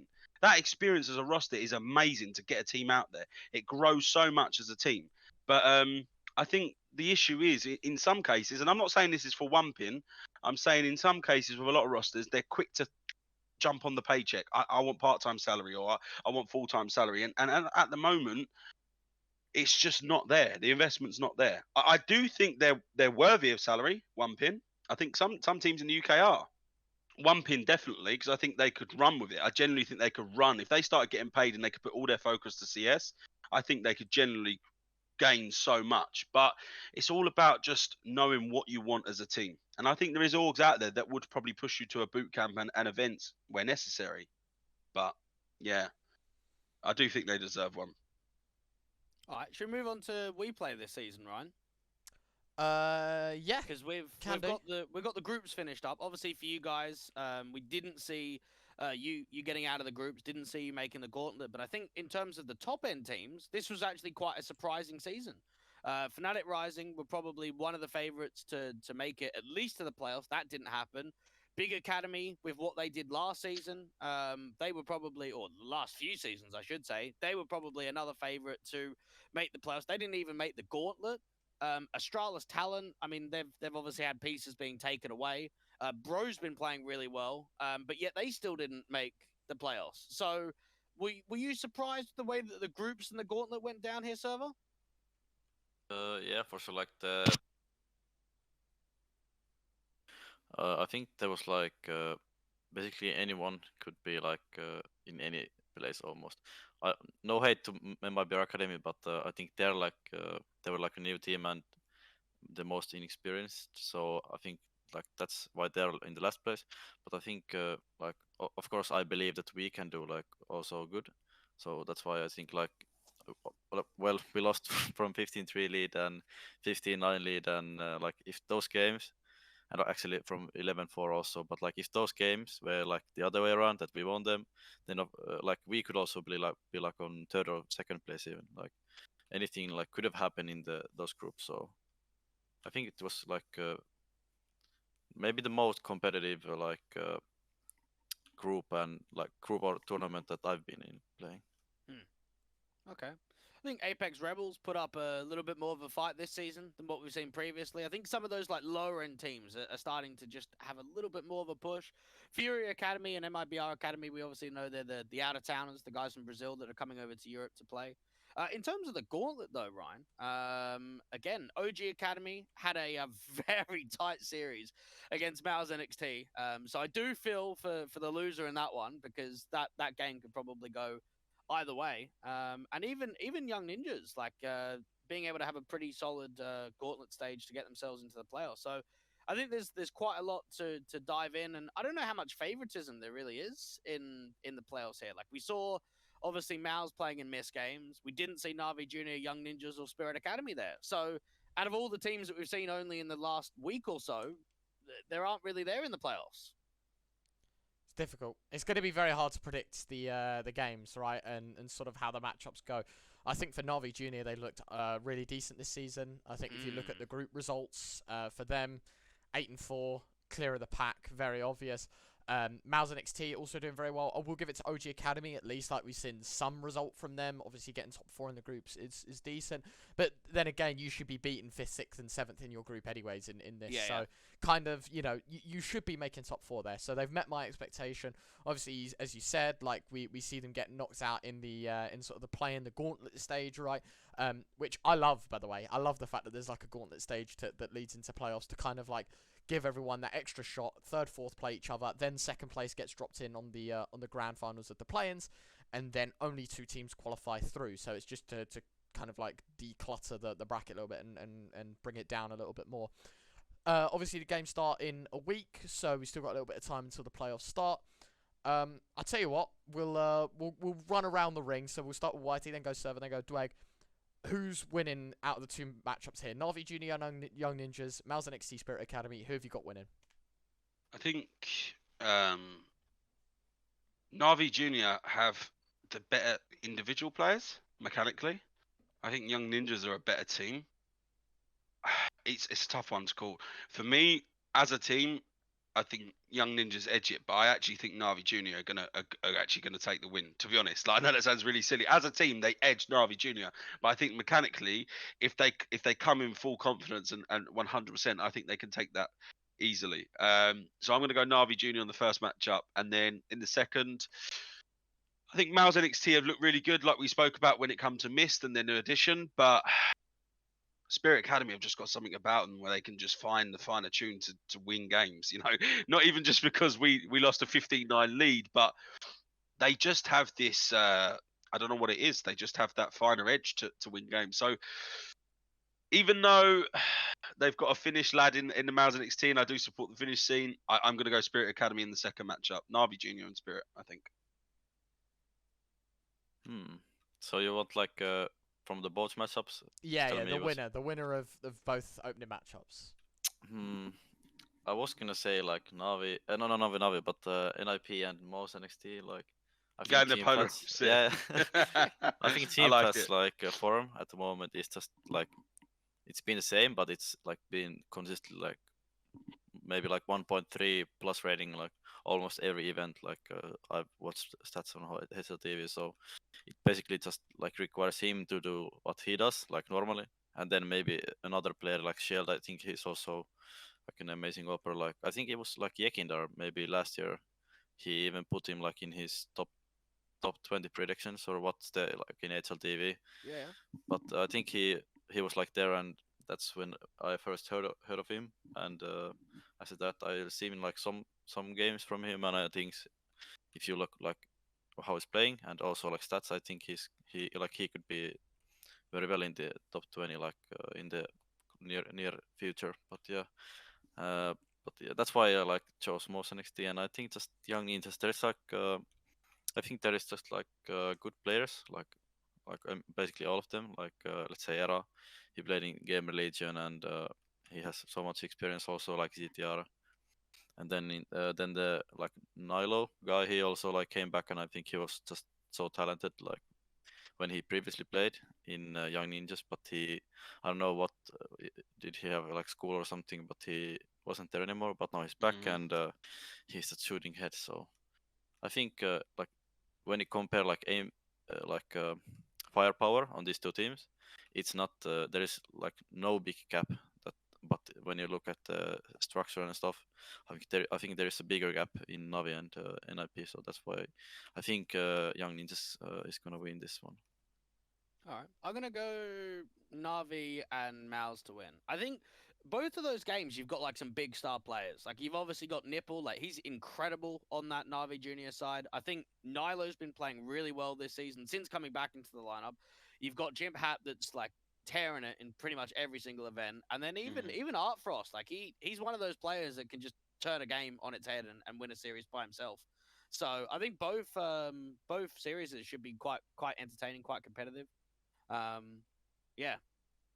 The only Arfrost thing did it against us as well. Sorry to interrupt. Well, He yeah, did no, it go on, against Roddy. us. He when we played them, I think he was like bottom frag at the time, and then out of nowhere, like boom, second top fragger. Like he generally just took the game into their own hand and won it himself. Not won it himself, but you know where I'm coming from. He went from like the weakest performance just to being every single round having impact kills. So 100% agree with your point there about Artfrost as well. Just before we wrap up this whole tournament as well, I wanted to ask about Big, because obviously they've always been in like the conversation for a top 2, top 3 team. This season, I think you beat them once, lost once to them. I know Sin was obviously a very big piece to like their like success, and he was their best player. Obviously, he's playing with the main squad now. But when I looked at this Big side in the group stage, I saw some decent stuff out of Hype. But that was it. Like it just felt like Aqua wasn't giving much, Process wasn't giving much. Tizian in the majority of games was top fragging. I was like, what am I looking at here? How is Tizian at the top end of the board? And so I don't know what, because you've played them. What do you think? Do you think Big are just in a rough spot because they've lost Sin? I think that might be like I don't know why is it like affecting so much of their game, because like Tizian of course is like easily like the most experienced player, and I think he can like easily fit into the squad. But I don't know, maybe it's just the other teams playing so well at the moment that All right, that more is positive why. attitude. Yeah, so that is why it wasn't like that easy for Big. Of course, it's always hard to play with the stand-in, so the other teams or most of the teams didn't have that problem. So I think that might be why Big struggled this season. Yeah, I think just to add on to it as well, like the one thing I saw, like I was when I was reviewing academy teams and the academy seasons, 80% of teams or something that have made their debut in the academy league, their third season's always their best season. And that's not me just saying it because we've had 2 rough ones, right? But it does give me hope that obviously when you have your debut season, you get through new team, blah blah blah. I saw that 80% of teams have their best season in their third season, and I think Big's last season, their performance was actually their third season. I'm pretty sure, if I remember correctly, and they had a insane performance. You know, I actually thought at one point like they were outshining the academy teams. Like I genuinely thought at one point like they were too good to be in that the way they was playing. Obviously with the change now, they fell off a little bit, but they still play really good CS. And to be honest with you, not that they might watch this, they might not, but I've took a couple of things from them that I thought was really, really smart. So they play some really good CS still, despite the changes. But yeah, I think they'll come back. They have a really good lineup, but this season again could just be an off season. All right. Ryan, I think if we can briefly talk about ECL, because I just want to talk about the bracket change, because there's quite a lot of difference from previous seasons. Like, we don't have to get into the results because there's only been a few, but just the whole idea of what's changed. I mean, even 9, which is like the polls in like S1rva and Kai and Kyla, they won last season of ECL when they placed 3rd in the GSL group. But because S1rva backed out of the event, they got into the playoffs and then won the whole thing. It's like, what is happening with some of these runs? So you had that last season, and then this season, Ryan, you'll probably start noticing there's quite a lot of teams here. Yeah, I was gonna say you have to scroll down a bit now to see the participants. It's cut off usually at 16 teams, 4 groups of 4, GSL into playoff bracket. Now, mate, just send it. It's a double elim all the way through. It's savage. Oh my it is God. savage. It's like an advanced bracket now, isn't it? Yeah, literally. Honestly, I think it's safe to say this is it's crazy. I mean, it's good Counter-Strike to watch though, because I think personally for me, I think the old format was way too rewarding on or way too lenient on inconsistency. Like, I think if you had a bad day, you could recover from it. Now, this is it. Like, what you do on the day is really now setting in on how you're going to do this season. You're going to have to go on the lower bracket run of dreams, or you just cut out the tournament entirely. Like, I like this format. I think it's a lot more punctual. It's a lot more interesting to watch. I will say one thing though, it's a lot harder to keep up on. And for me personally, I don't know about you, Josh, and I don't know maybe about you guys as well, how much tier 2 you watch. For me, I want to know what's going on. I don't want to have to look through an upper bracket. I don't want to have to look through a lower bracket. It's very hard to keep up when it's like this kind of format. But it does add to the storylines a little bit more, because every game is a do or die. You know, if you know, your opening game, let's say Fnatic Rising, for example. Yeah, look at B&E. Perfect example. You lose to Paloma, you're in the lower bracket. Now, you know, if you want to make it all the way up through to the best of 5 grand finals, you have to win 8 BO3s, right, to get there. 1, 2, 3, 4, 5, 6, 7. It's 8 BO3s now in a row for them to win the event, or 7 BO3s, 1 BO5 to win the entire event. To win the entire event, you cannot drop a single BO3. That's crazy. It's savage. It is savage. And it's a lot of coverage for sure. But it's a lot of coverage. But again, as you say, if B&E now drop into the lower and then go and win 6 or 7, like you just said, it's insane. You know, like, but yeah, only adds to it, right? Yeah. And I think no matter who wins it here, you can't say they didn't deserve it with this format. That's why I like it, because it's like you have to perform every single game, every single BO3. I don't know, man. I'm excited to see how it goes. I think we'll leave it at that. Obviously, for ESL Challenger League, I think play days are Tuesdays and Wednesdays, right? But teams might be able to reschedule like outside of it if you know, like dates clash and whatever. There's community streams. I think it's all on HLTV as well. So go and check it out. There's probably like casters that cover their own. The only thing I would add to this is that there's one spot for conference, and you've actually got a lot of good teams in this event, which isn't seen that often for ECL, because you've got 5 teams from Pro League that are playing in this as well. I will agree. I think for me personally, I mean, I can't say 5 teams because that's ridiculous. You know, like 5 teams to qualify is an insane number. But you think like, okay, this is gonna sound like flame to the UK scene here, but it's not. You think ESL Prem, they get 1 slot, right? And that's for only UK teams.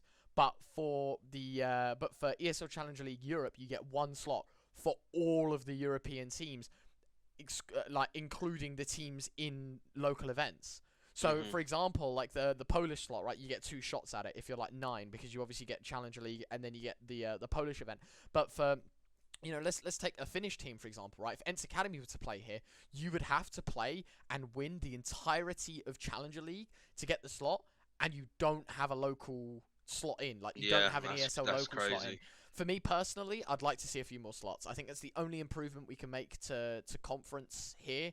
A few more slots from Challenger League. I think that's the shout for me. Happy days. Let's move on to roster changes. I think. There's plenty. Yeah, there's a fair few to go through. Maybe we'll only do some today, Josh, because there's going to be a lot to get through. Well, we can speed run through some of them, but we can dive into some of the big ones. I mean, first kick off, things off. CIS shuffles, mate. It's coming already.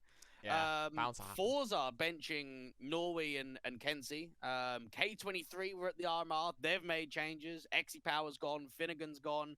Railway got kicked from Aurora as well. They've now brought Nori forward. So it feels like it's that classic syndrome of, okay, we didn't do too well at the RMRs and the majors. Let's just like kick it off. Let's allow a lot of changes. Even Bait, Ryan, one of the teams that we saw at the RMR, they benched Hutka as well. So there's a big shuffle coming, even in Tropic. Like, I don't know what the deal is with them. Did you see but Isk is now playing for Intropic? I saw he was standing in. Yeah. I didn't see that. That's fair. That's mad. That's mad. To be honest, I didn't know what where he was playing. To be honest, I haven't seen a lot about him, but fair play to him. He spent like a week bench warming with like Flamey, right? Or was it Flamey in like that team? Josh, we memed them on like a previous episode. They lasted like 3 seconds and then they disbanded. No, that was Shara's team, wasn't it? With Edward. With Bondic and Edward. Yes. They Yeah, there you lasted go, there you like go. less than a week. Yeah.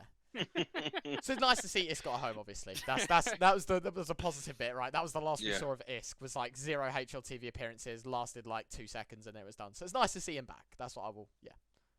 S1rva, this one's for you. Cova Esports filed for bankruptcy and Seesaw operations. Do you reckon the five's going to stay together, or do you reckon that's a time now to break it apart, to fill in like a Havu if they want to make changes, a Conqueror? Like, what do you reckon with these guys? I think there was like.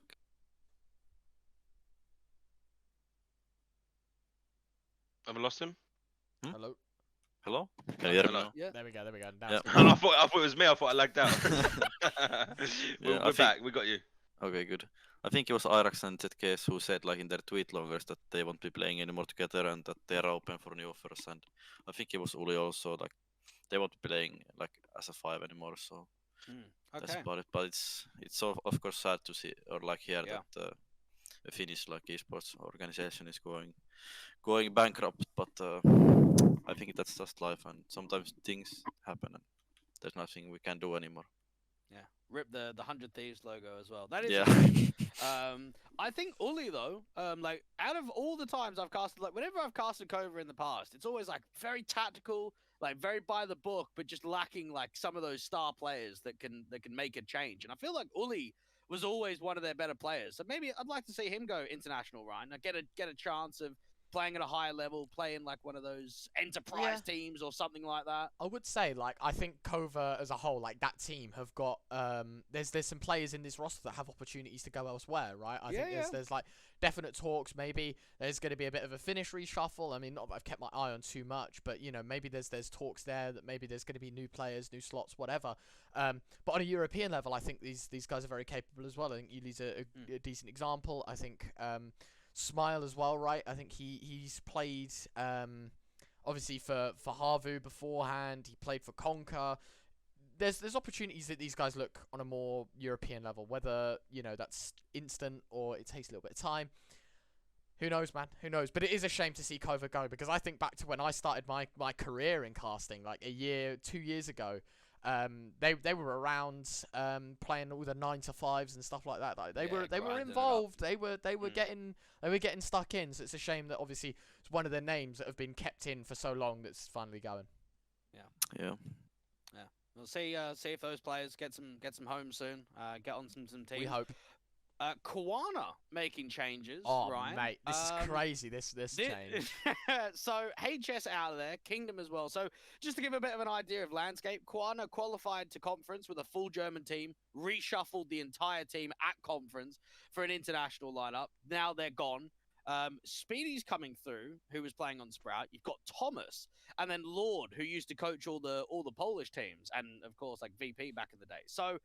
Fuck me, like when you look at the lineup, there's some good pieces, but is this just like, you know, another one of those, Ryan, where I'm just getting, you know, I'm looking too deep. Like I'm looking at the lineup and I'm being impressed, but are the results going to be there? That is what I do wonder with this team. I mean, as long as they keep their roster for like 2 weeks and that is let true, the dust to be settle, fair. because just to give you an idea, like I think they've made like 6-7 changes this year. To put it into perspective, right? the only person that survived more than just the 2022 calendar year is Stefan, right? He's the only person that was signed in 2021. Since then, you want to take it from the 6th month, right? Which is what, June, right? From June, they've introduced 4 new players and a coach into this roster, right? So you've basically 5 parts of a 6-man team, effectively, have happened in the most recent 5 months. Yeah, like, pretty unreal. That is a lot of changes. Personally, for me, I'd like to see QnA in business. I think you look at the the Meisterschaft, right? The autumn Meisterschaft event.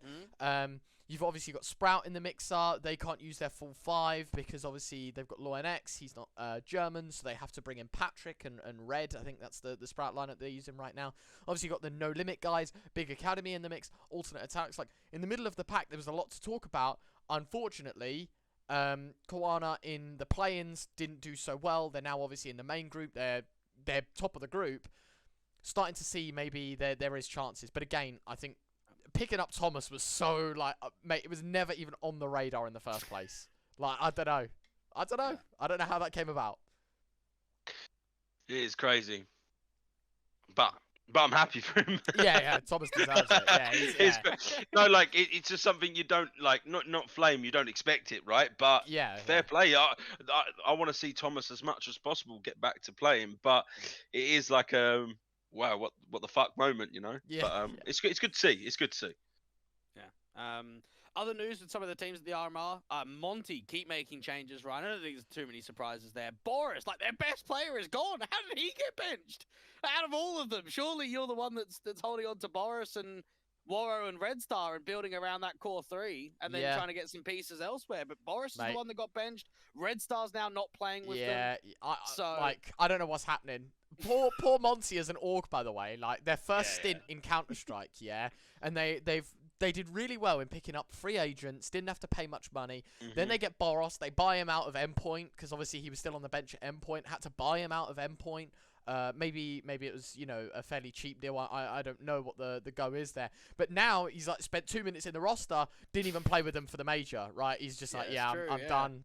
What actually happened there, by the way? Like, he didn't even get to play with them, did he? Or I don't know what happened. I saw it, but played online. I'm not too sure, because you look at this Monty team. I was having a chat with Neo on a broadcast about it. Like, you don't know who's IGLing. I don't know who's meant to be AWPing. Like, if you look at the history of that team, they've picked up 3 AWPers and no IGLs.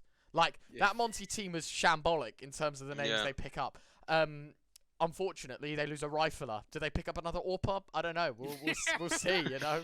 Yeah, that's crazy. See what happens with them.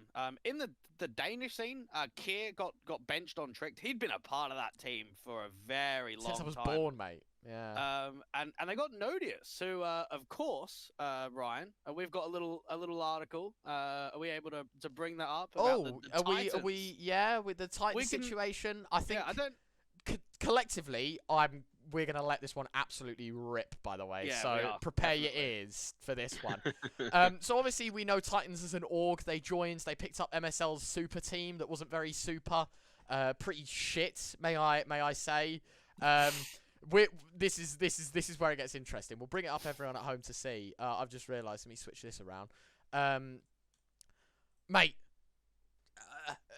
First and foremost, why the fuck are Titans paying them so much money? Yeah, like, straight out the pocket. 13,000 euros they owe him for 2 months. That's what, like 7,000 euros a month, like 6,500 euros a month.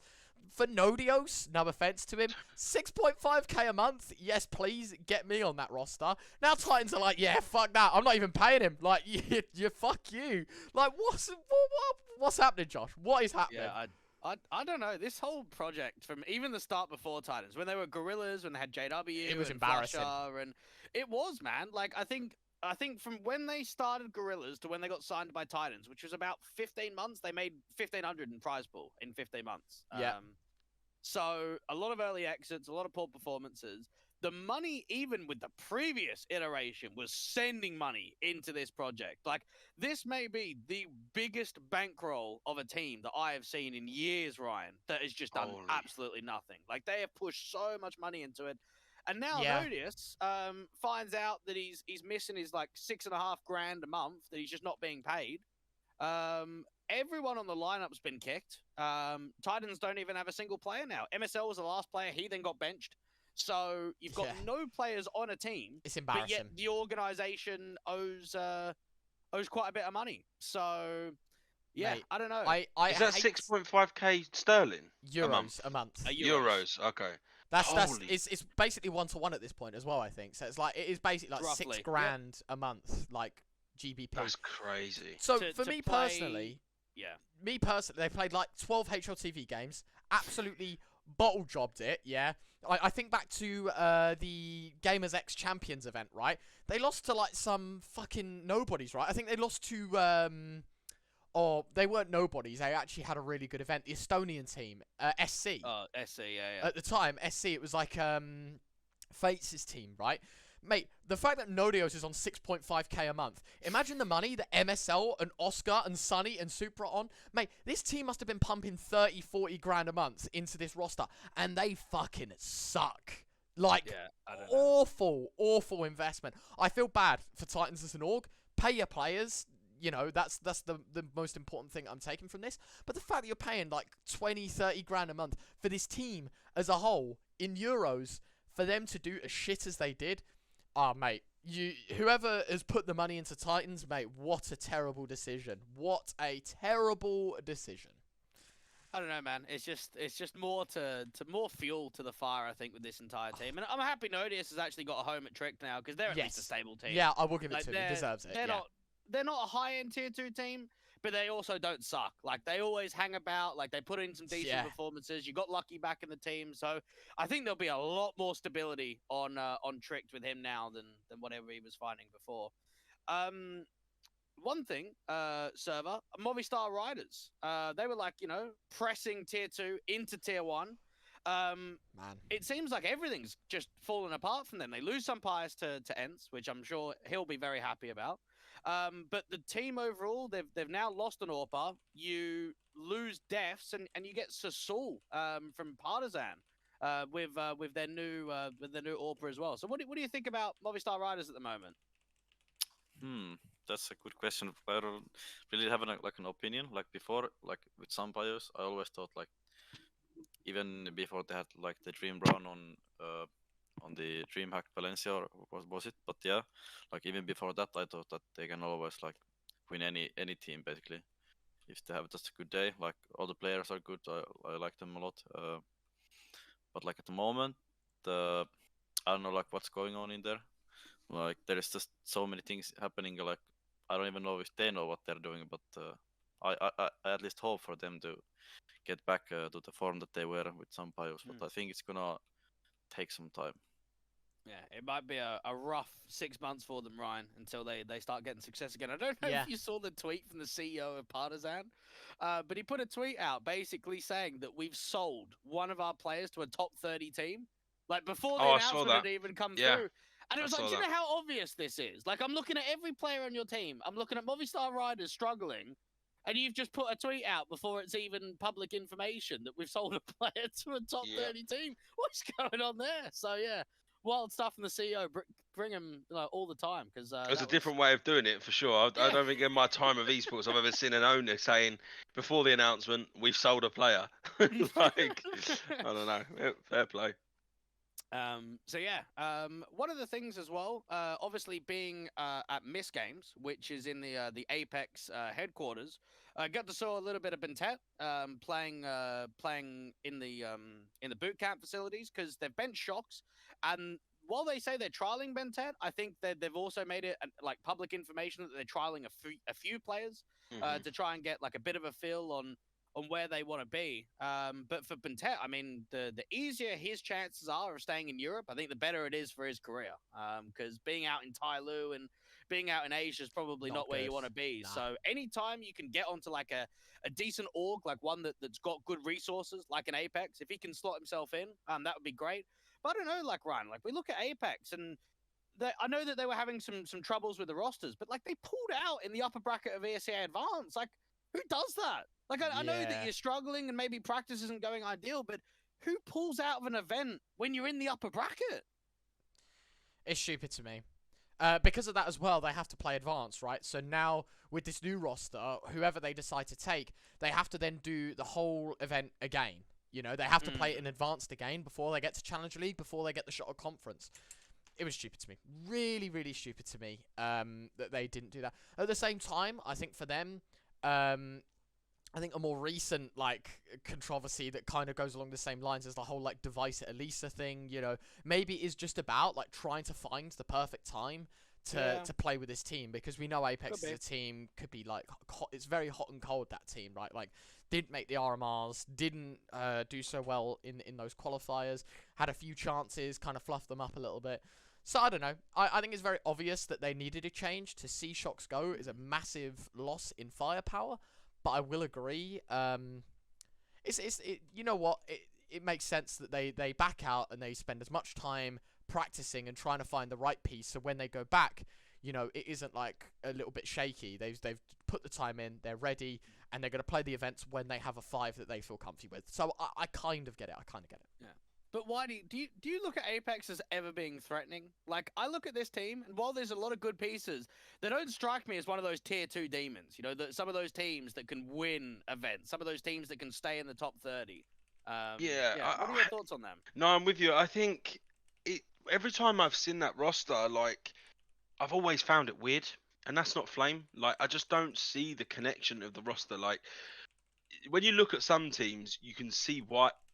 In some ways, why it was built, why there's dynamics there, why there's that connection, why does this player work well with this guy.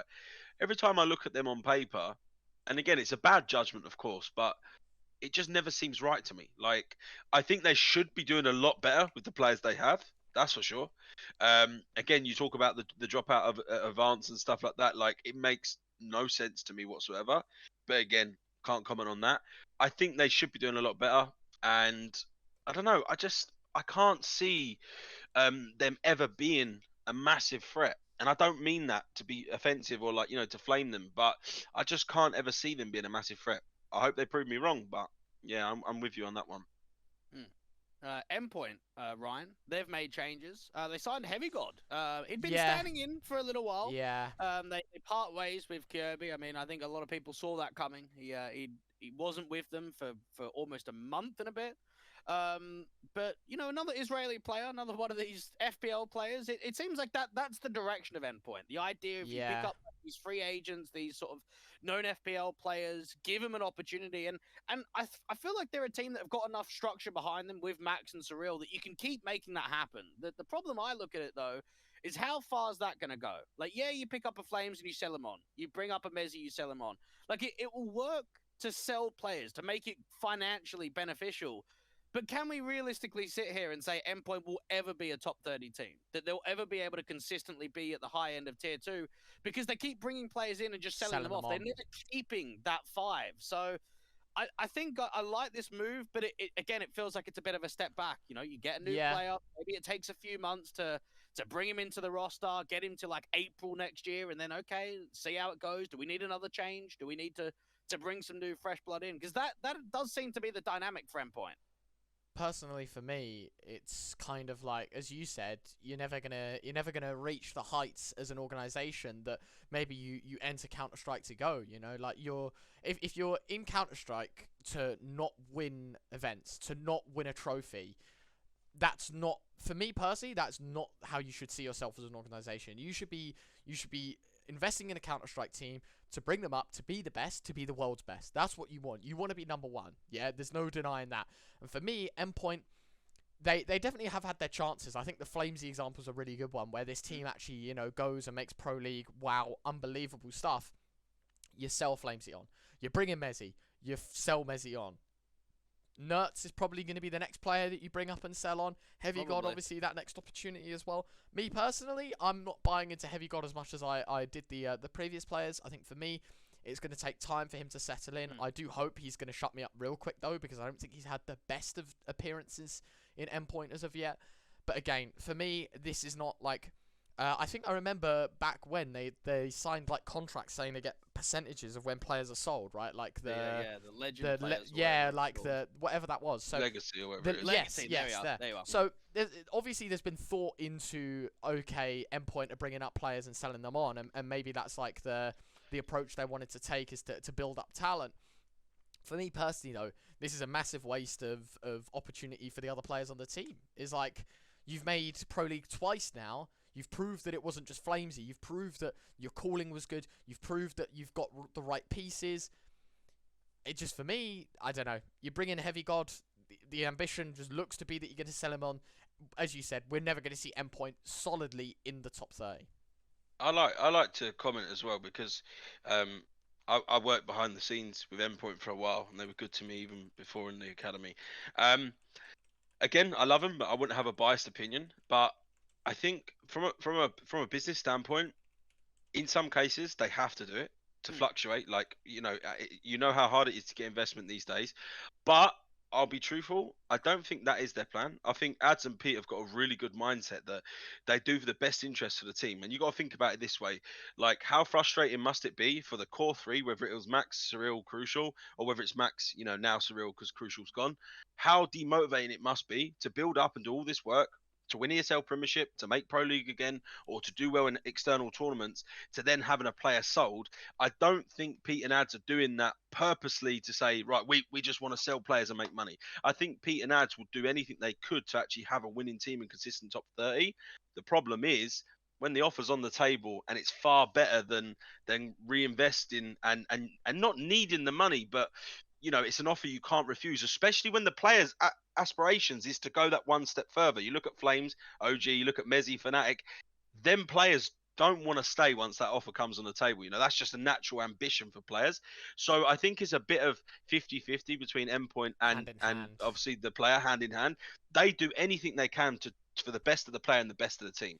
I think the legacy contracts come into place for people like Max, Surreal, and Crucial, because they've shown as a core three that they can bring in any sort of player and get him up to this standard and play as a 5 and do good things. That's why they got that legacy contract. But I get where you're totally coming from. I think they could go so much further if they could keep these players. At the end of the day, when you're I wouldn't say a small fish in a big pond, but you are when you compare it to tier 1. You look at Fnatic, OG, and some of the money and investments that they can make. It's hard for Endpoint to keep players. And hopefully, the more they keep selling players, the more they can start paying to keep them more or lock them in further so they can make it further. But I think it's a tricky one to answer because, Max has proven time after time as an IGL and the coaches they've had have proven their scouting network and their development network has worked because they're selling players probably more than any other team, to be honest, in the world. But how much can Max keep doing that? I know him personally as a friend. I'm not going to say what he feels, but how can Max keep doing that and Surreal keep doing that time after time? They're only going to lose motivation to keep losing players. But again, it's a business world, right? I think with due time, once they keep going and keep fighting for it, I think you'll see them having that consistency. They've proven they can do it. It's just about locking in them players. But yeah. All right. I'll start wrapping up the last few, Ryan. Yes. Xcade being picked up by 500. So you've got Denny, Rainwaker, and Ships, which is the core three from Xcade, and then Nikki Doctor, that used to play on like Outlaws with Cirque back in the day and Spellin and that, and then Patrick. So those two coming over from Fate in previous iterations, or Need Doctor they were playing under now. I don't know, like you had Fiend, you had Skade that did so much, and now it feels like it's just back to square one again. You got a new IGL that's got a lot of experience. Got to bring this team up. They're playing in Elisa, so that could be a great opportunity to gather that LAN experience to try and upset. Because I mean, if there's any upsetting team, it's always the Bulgarians, isn't it? So I think trying to get that new lineup together. Falcons benching Maka, did not see that coming. I think that they might have been a little bit disappointed with the RMR. But just knowing that you just brought MBK into the action, more changes had come. I didn't think that the AWP from Maka would be the first one to go, so that's another one. I'd argue I think there's opportunities. Maybe I'm a little bit biased because obviously I've worked with him. What other French AWPer is there? That's the problem, right? Jane. Jane at that level? 100%. Oh, I think Jane is okay. is the call up. I've had the pleasure of watching him for a season. You know, obviously working with the Royals guys a bit. He was unbelievable. Honestly, he was putting up But it's massive still- numbers. Knows how It's to still play. the level of competition is Agreed, different, though. agreed. It's going to be a very different environment for him, but I think it makes sense. The call up Okay. 100% is there. I don't think there's any other option, if I'm honest with you. I think Jane is the only one. All right, see if that happens. Eternal Fire server, you might be able to add. Do you reckon anyone from the academy team could be on the main roster? Because they benched Major, they've now benched Paz, they've benched the coach too, Yeah. and Woxic wants to go. Woxic's gone, So, yeah. so you've got Calix back, you've got Emor still there, X-Flound, you're missing an Orpa, you're missing a coach. I don't know, like, the problem that I even looked at with the Eternal Fire Academy team is it just doesn't seem like there is an Orpa. So, do you reckon maybe a Wakadia gets, like, a rifle position on the team? Yeah, I was gonna say it, like, He muted himself again every Oh, time. yeah, I think I pressed the wrong push to block, but Yeah. but yeah, I think like Wikidia is like the one player that I think could go there if someone goes. Like M-Star also, I think he's like has great aim, but I don't think he's like at that level yet.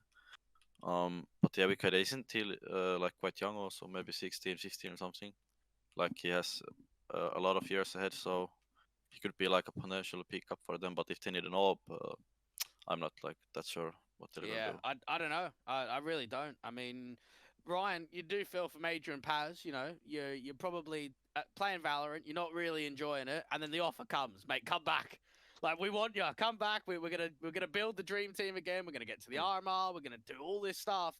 Mate, they're not even there a few months. Like, they actually got benched so quickly on Man, that team.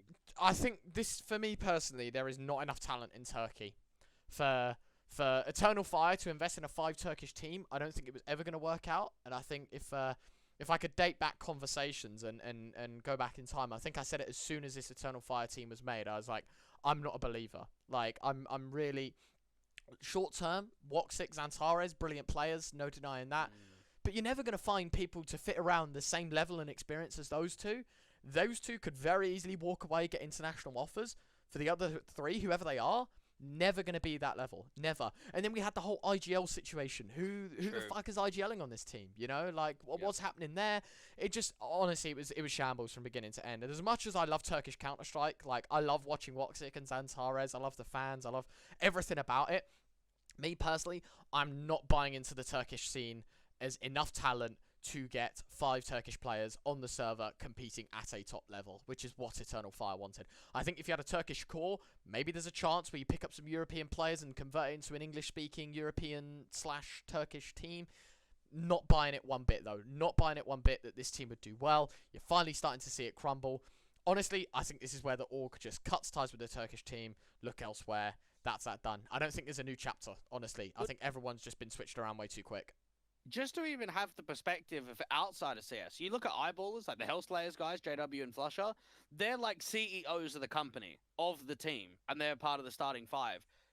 Woxic, who is leaving, is a co-founder. So, like, what happens there when your co-founder wants to leave? It's like the Astralis situation 4 or 5 years ago.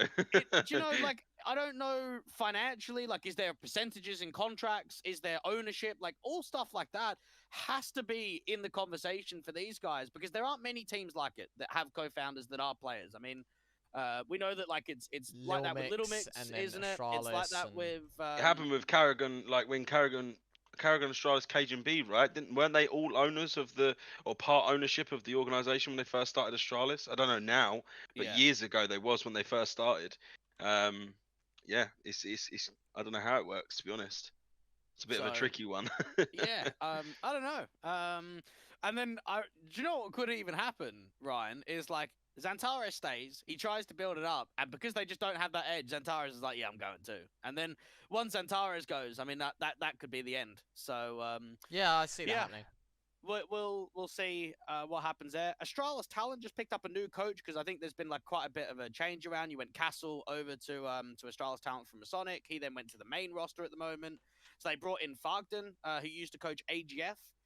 And then QQ and Nexius, actually, more the academy teams, they got signed on a permanent basis. S1rva, did you see that coming? Like, I know that they've been doing well, and they'd been performing at a decent level. But did you think that like they were going to be on trial for a bit longer, or is this the right decision for Mouse? I think they're like both great players, obviously. Mm. Like the results have shown it. So there's like no need to like keep like anyone like too long in a trial. Like there's just no point. Of course, they wanna have the 5 core as fast as possible, and I think that they have found like the like first 3 pieces now, and now they just need to look out for the last 2. And I think they have like at the moment with Shield and Chrisen, I think they have a solid 5 stacks. So I think maybe soon in the future they will like sign them also. So that's we can only like wait and see what's happened. Yeah. Ryan, one thing that we've started to notice as well, a lot of the guests we get on the show often get kicked from teams or roster changes happened Yeah. after. Bruiser on Ecstatic, we had the boys on just before the RMR. They were saying like, long-term project. We just brought the team up. Want to see how Gone. we do at the RMR. He's gone already. So don't know what that means for you, Whitey. But Ecstatic, I'm out of it, Ecstatic mate. overall. What do you think, Ryan? I mean, they would have been disappointed at the RMR Yeah. for sure. But I felt like Bruiser was actually probably playing some of his better CS on that team than where he was in Australia's talent. It's difficult to say because I think he's very inconsistent with the AWP. And he's very young. I think that's also like something that we look at a little bit more, especially when you want to work towards these RMRs. Like he spent little to no time in tier 2, and for him to obviously then make that move, get to the RMR so quickly, which is fair play. He had I remember casting the deciding game that got them in.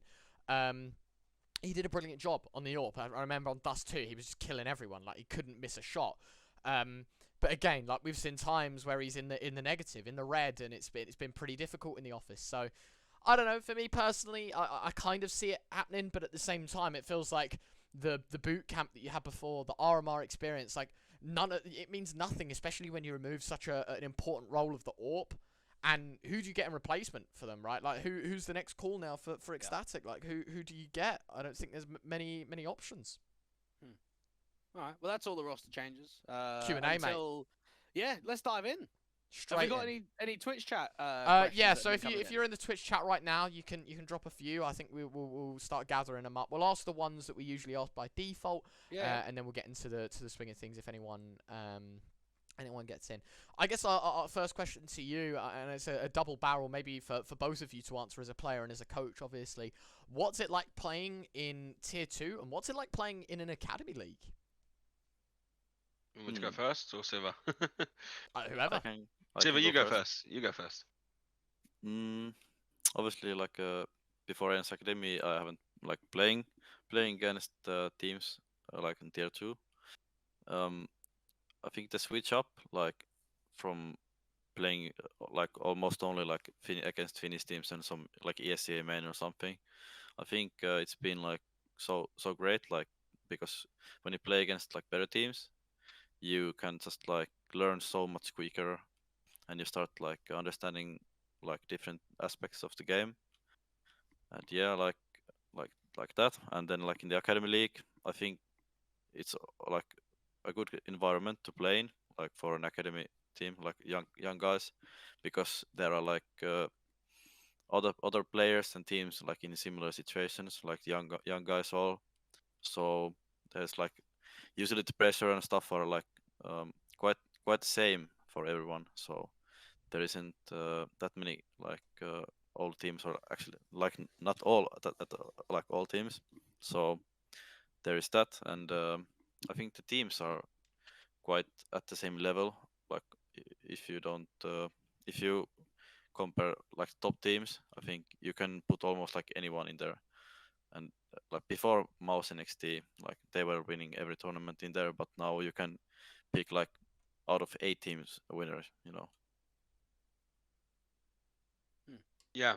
To follow it up as well, I think similar to what he said, obviously playing against better teams, especially in an Academy League, like it's much more competitive and you learn quicker. We learn from losses, you learn from wins as well. I think it's really exciting. It's one of the most exciting tournaments I've played in, is the Academy League, genuinely, because when I was in the Endpoint Academy, we couldn't really get that spot with replay. Like it just wasn't a thing. We tried, but it just wouldn't happen. to finally get it with the Ents Academy and to play in it, it's a really surreal feeling, because it feels like, it's hard to explain. It's like an inner sort of motivation to want to win that event, because you're pictured as an academy team, you're playing in the academy event. It's like the major for these academy teams, you know. So it is exciting to play, but yeah, overall it's really nice to have these consistent HLTV games now and starting to learn more as a team. It's what was needed.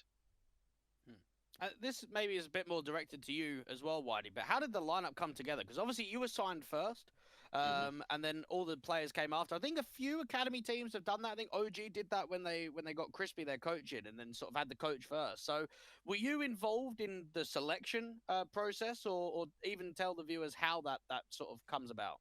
Yeah, it was so to start off, like I saw someone, Neil M. He tagged me in the tweet that they were hiring, right? And I genuinely read the website, and I saw that you needed to be speaking Finnish and English. So I just said to myself, like, there's no point, right? I just like kind of was like, I don't speak Finnish. What is the point? And then he kind of encouraged me, Neil M. and Max as well, and a few other people, like friends and family, encouraged me just to shoot your shot. You know, even though I was working for Endpoint at the time, I missed coaching big time. Sent in my application, and little did I know, I went all the way through the stages, and I say to myself, somehow got the job with all the other Finnish coaches in there. But when I came in, to answer your question, Emily Wumera, who's the lead program guy for the academy, amazing guy by the way, he's probably watching. He had a database already set up, similar to what I did in the Endpoint Academy, where he had a database of players, Finnish players, and he also wanted me to do a database of other EU players, not from Finland.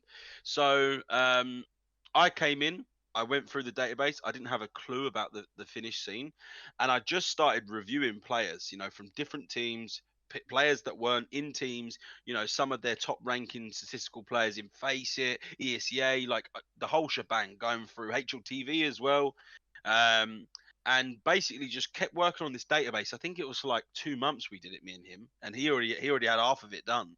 And then I started doing the same for EU players as well. And after that, we jumped into tryouts for a good month. We started with Finnish tryouts mainly as 5. We then had 2 weeks of that. 2 weeks after, we had Finnish players, and no, sorry, we had EU players on as a 5, no Finnish players. And then for the final 2 weeks, we tried mixing the two, like having 3 core Finnish and then 2 European players. And we trialed some crazy players, like some really crazy players. But we just found that what worked for me was the 5 core, because I think Ents as a whole really wanted to push the Finnish scene, similar to what Endpoint wanted to do with the other academy of the UK. So it was always on the cards to have a core Finnish team.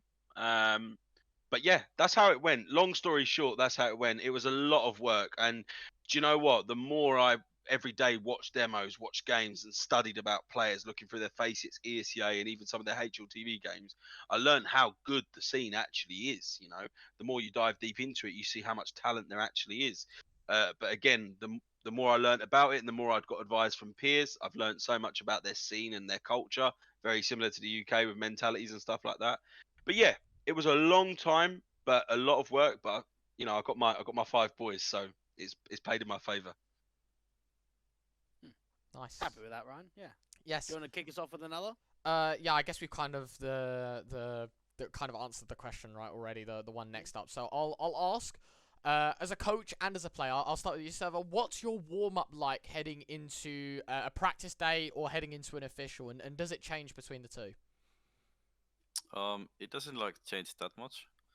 Maybe on an official day, I won't like be watching demos like before the matches. Try to just do like chill start to the morning. If you have like late game, then I'll be just maybe playing Faceit, or if it's like a really late game, let's say on WePlay, we played like at like 10 p.m. or something start. So then I might like do just normal stuff, just watching demos and making up tactics or something, and playing maybe Faceit or and deathmatch and stuff like that. But if it's like let's say we have a game or 6 p.m. or something, I might not do that much work before that, but of course play deathmatch and stuff. And we always have like a warm-up game before the official, so that is something we like to do because then we're not like coming in cold to the match. So, but not, I don't really have like a warm routine anymore. I used to have like something like aimbots and then deathmatch and some KZ and stuff, but I think that's not the case anymore for me. Whitey, you running around hitting heads before an official? Just Yeah, ready, no, or- I definitely get in some I mean, I'm always prepared when someone drops out, whether it's internet dropping or someone's not pulling their weight. I'll just throw them out and come in and play, you know. But no, do you know what? It's one thing that I've never really had. I've never had a routine. Maybe that's just because I'm a crazy guy, basically. Like I just don't. Like I've never had a consistency of like on a day before an official. I don't have like this set thing. Mainly what I do is I just analyze everything. Like I'm always watching and listening for the environment, how players sound. Like if I come into TeamSpeak and I notice, S1rva's really quiet, I'm instantly in a one-to-one with him asking what's the problem, because you want everyone to be there mentally, right? So that's what I look out for most. But I tell you, just to add on to this answer, the biggest thing that I've learned in this team and the consistency that I've found in not so much pre-match stuff, but whenever we lose or win or there's a situation, I learnt now that I go away rather than jumping straight on it like I would in a UK team. I'd instantly be like saying what's wrong and what's good.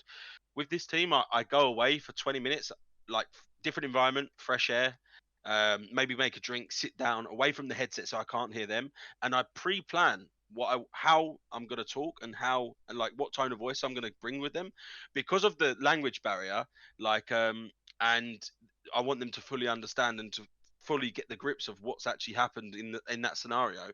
I always go away for 20 minutes now and pre-plan how I'm going to come into the meeting or chat, and that's really helped me. So that's one consistency I've found since being in the team. But other than that, I don't really have a routine. I just do what's necessary and make sure the team's in good spirits. Nice. All right. Yeah.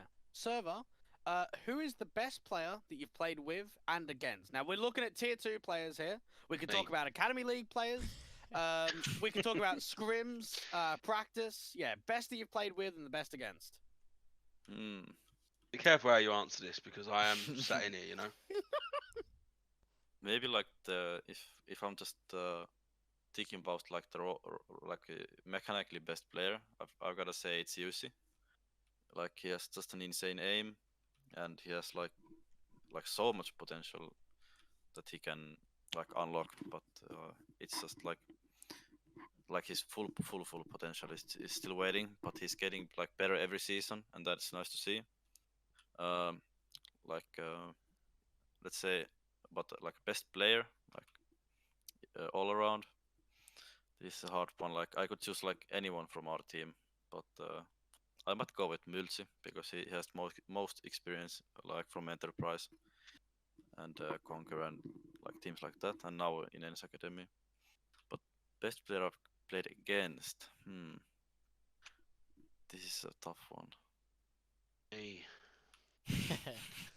I haven't played against you. I know. I'm just gonna go for maybe like let's say twists, like in practice, and maybe in official. I'll say from X Finest Twists. No, like phase twist. Oh no, if we go with tier 2 players then, like someone that tier you played in 2. the Academy League players Okay. or anything like that. Let me think for a second. I would have said Jim, but we haven't played in Academy League, but I've played in the Finnish scene a lot, so Yeah. Not a bad choice to There be you go. fair. Yeah. It's not a bad pick. Yeah. Yeah. Yeah, we can do the same with you, Whitey. Obviously, you can either do it playing or you can do it coaching. Playing John Sheeky. No, I'm joking. The Sheik lad. Nah. Do you know what? I'll do it for coaching. I genuinely I stand by this. One of the best players that I've coached, I have two, right? And watched and been a part of in a team is Fry, Aaron Fry. I don't know if you remember him, UK legend. Frederick, as we used to call him, played in Fierce. I genuinely think he had spells in Epsilon, Wind and Rain, Infused, but Epsilon was his biggest European one. I actually think if he had the right mindset and the right personality, that kid could have been a superstar. But it goes different ways sometimes. He had a spell in Valorant. the way he plays the game is incredible. And the way Henu plays in my team reminds me a lot of Fry, and that's why I picked him. And that as a funny little story for you. But the actual best player that I've probably played with and against, because he beat me in the ESL Prem finals, absolutely owned me in a mix, is Pulse. Mate, that guy is insane. Not just because he's one of my close friends. I genuinely think he's one of the best UK players we have ever had. And it's a shame that he doesn't still play, because I think he could even IGL a young team in the UK now and lead them to great things. He's incredible. You look at his HLTV stats, you saw him at Copenhagen Games. I think he's brilliant, mate. Pulse is one of the best players to come out of the UK by far. And he absolutely smashed me in a mixed team in ESL Premiership finals, which kind of damaged our friendship. So I'll never forget that one. So yeah, I'd say for me is that. But to be more up to date, to give you a proper answer, like Academy League and Tier 2 sort of thing, I think S1rva made a great point about UEC. No one has seen this kid's potential because he hasn't unlocked it fully yet. He's getting there, and he will get there. You see some spells of it. He mechanically he's unbelievable. But I think I have to go with what S1rva said as well, Tier 2 wise. I think Yimpat's up there for sure at the moment. I have to agree with that. He's playing really well, and Poddy as well. But then I'm being too biased, you know. Nice. Do you want to just tuck into some of the questions being asked at home? Yeah, This go is on, where, Ryan. it's What we got? where it gets wild. Yeah. What is S1rva's hair care routine? There you go. That's the first one. Just some shampoo and conditioner for curly hair, nothing else. Love that. And when he says shampoo and conditioner, he's talking about the whole bottle, mate. The whole bottle is going straight on top of there. We'll go with what is the full story of Whitey being lost in the Swedish airport? Oh my god! Wow. No, it's I'm telling you now. No disrespect to Swedish people. I love you. I love everyone. But that airport is the most craziest thing I have ever seen in my entire lifetime of being alive. Like, I was walking around. I don't even know what to call it. I was walking to each terminal and I was like trying to look for my one. It said it was a certain terminal. I was going to that. Then my terminal changed or something. It changed again. So I've walked around a circle like 40 times. I was about I thought I was going to be late. I think I was like 10 minutes before I had to be there or something. And then I walked through this like little gap. There's a water machine hanging off the floor. Like, it generally looks like it's floating. And so I'm like, oh, I need a drink. I have a drink. I then look back up and it's now closed, the door. Like, the door was open, right? The door was literally open to walk through. It's now closed. I go up to the door, try and open it. It's locked. And I'm like, am I actually, like, has someone spiked this water or am I been spiked? I can't see where I'm going.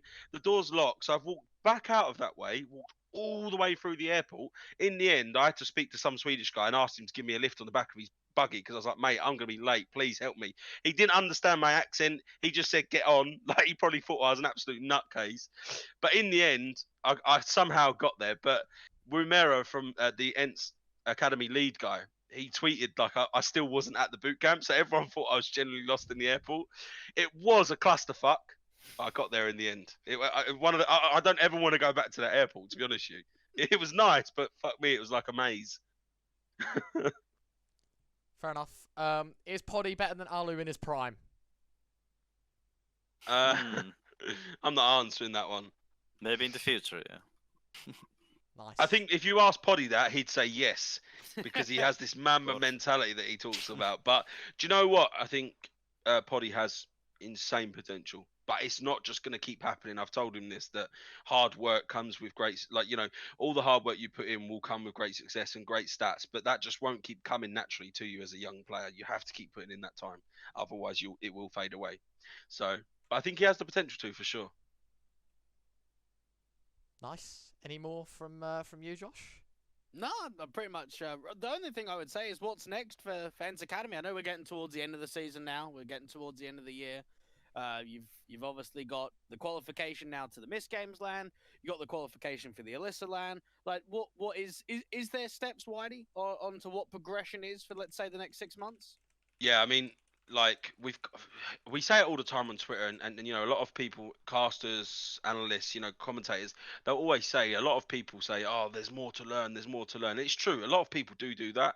But behind closed doors, people won't realize how much work we've made. Like, it ain't just in the in-game stuff. Like, if you saw this team behind closed doors 2 months ago, you wouldn't believe it. Like, mentality problems, clicking, environment, atmosphere, whatever you want to talk about. There's so many things that we've got through each boot camp, and it's still a progressive thing.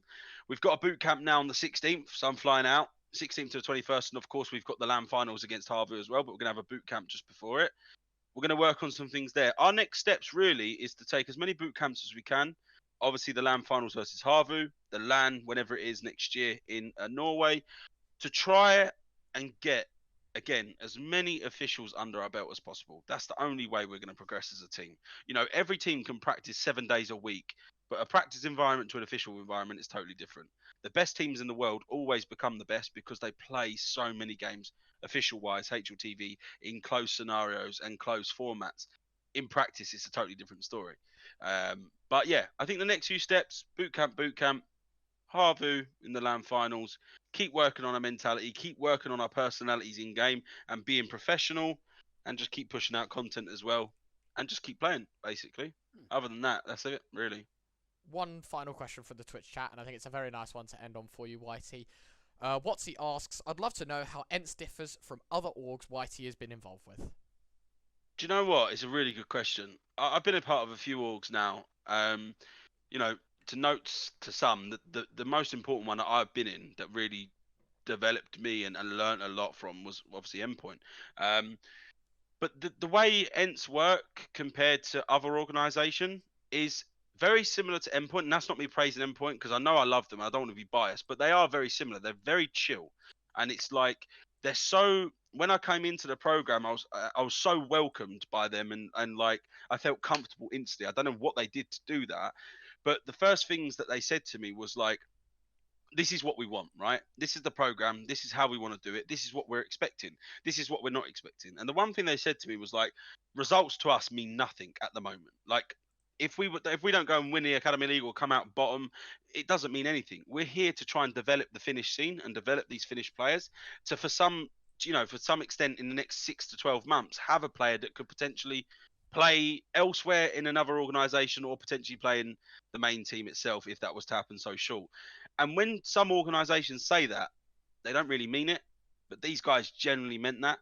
And then when they sent us out to that first boot camp, again, it's not always about paying for everything. We didn't have to pay for a thing. There was care there constantly. I was in another country that I've not been before. I have anxiety. Didn't have any anxiety at all when I was at their offices. That Natu was talking to me, giving me advice. There was just constant attention and care to the program. Bear in mind that they all work at ENTS. They all have their day-to-day jobs. They all have the main team to care about as well. They have marketing stuff to do, etc., etc. The list goes on. But they still come and give you that care and time of day to talk to you and to see what they can do to help. And I think that extra bit of care is what goes a long way, and what I've never really, well, I've had it in Endpoint obviously, but I've never really had in other organisations. And the belief as well, the support. They watch all of our games and always comment after the games and stuff like that. And yeah, I just think overall the attention to care basically is what they give. Merchandise, sponsorship stuff, Red Bulls, gear, everything they want to send you, it just comes straight to you. You don't have to ask for it. I think that goes a long way, for sure. I think, Ryan, the best way to close it down now is to any final messages. S1rva, Yes. Anything to say to your teammates, to ENTS, to your fans, family, anyone watching the show today? I just want to say hello to my mom, nothing else. And thank you for listening here. Aw, that's sweet. Probably one of the nicest ends. Whitey, anything from you? Yeah, I mean, for me, everyone watching, thank you, I appreciate it. Shout out to ENTS, all the sponsors as well.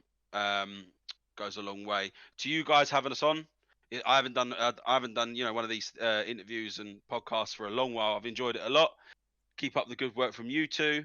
And yeah, shout out to my teammates and shout out to everyone else watching. It's been great. I've enjoyed it massively. Hopefully we'll come back on soon and we'll still be in the same team.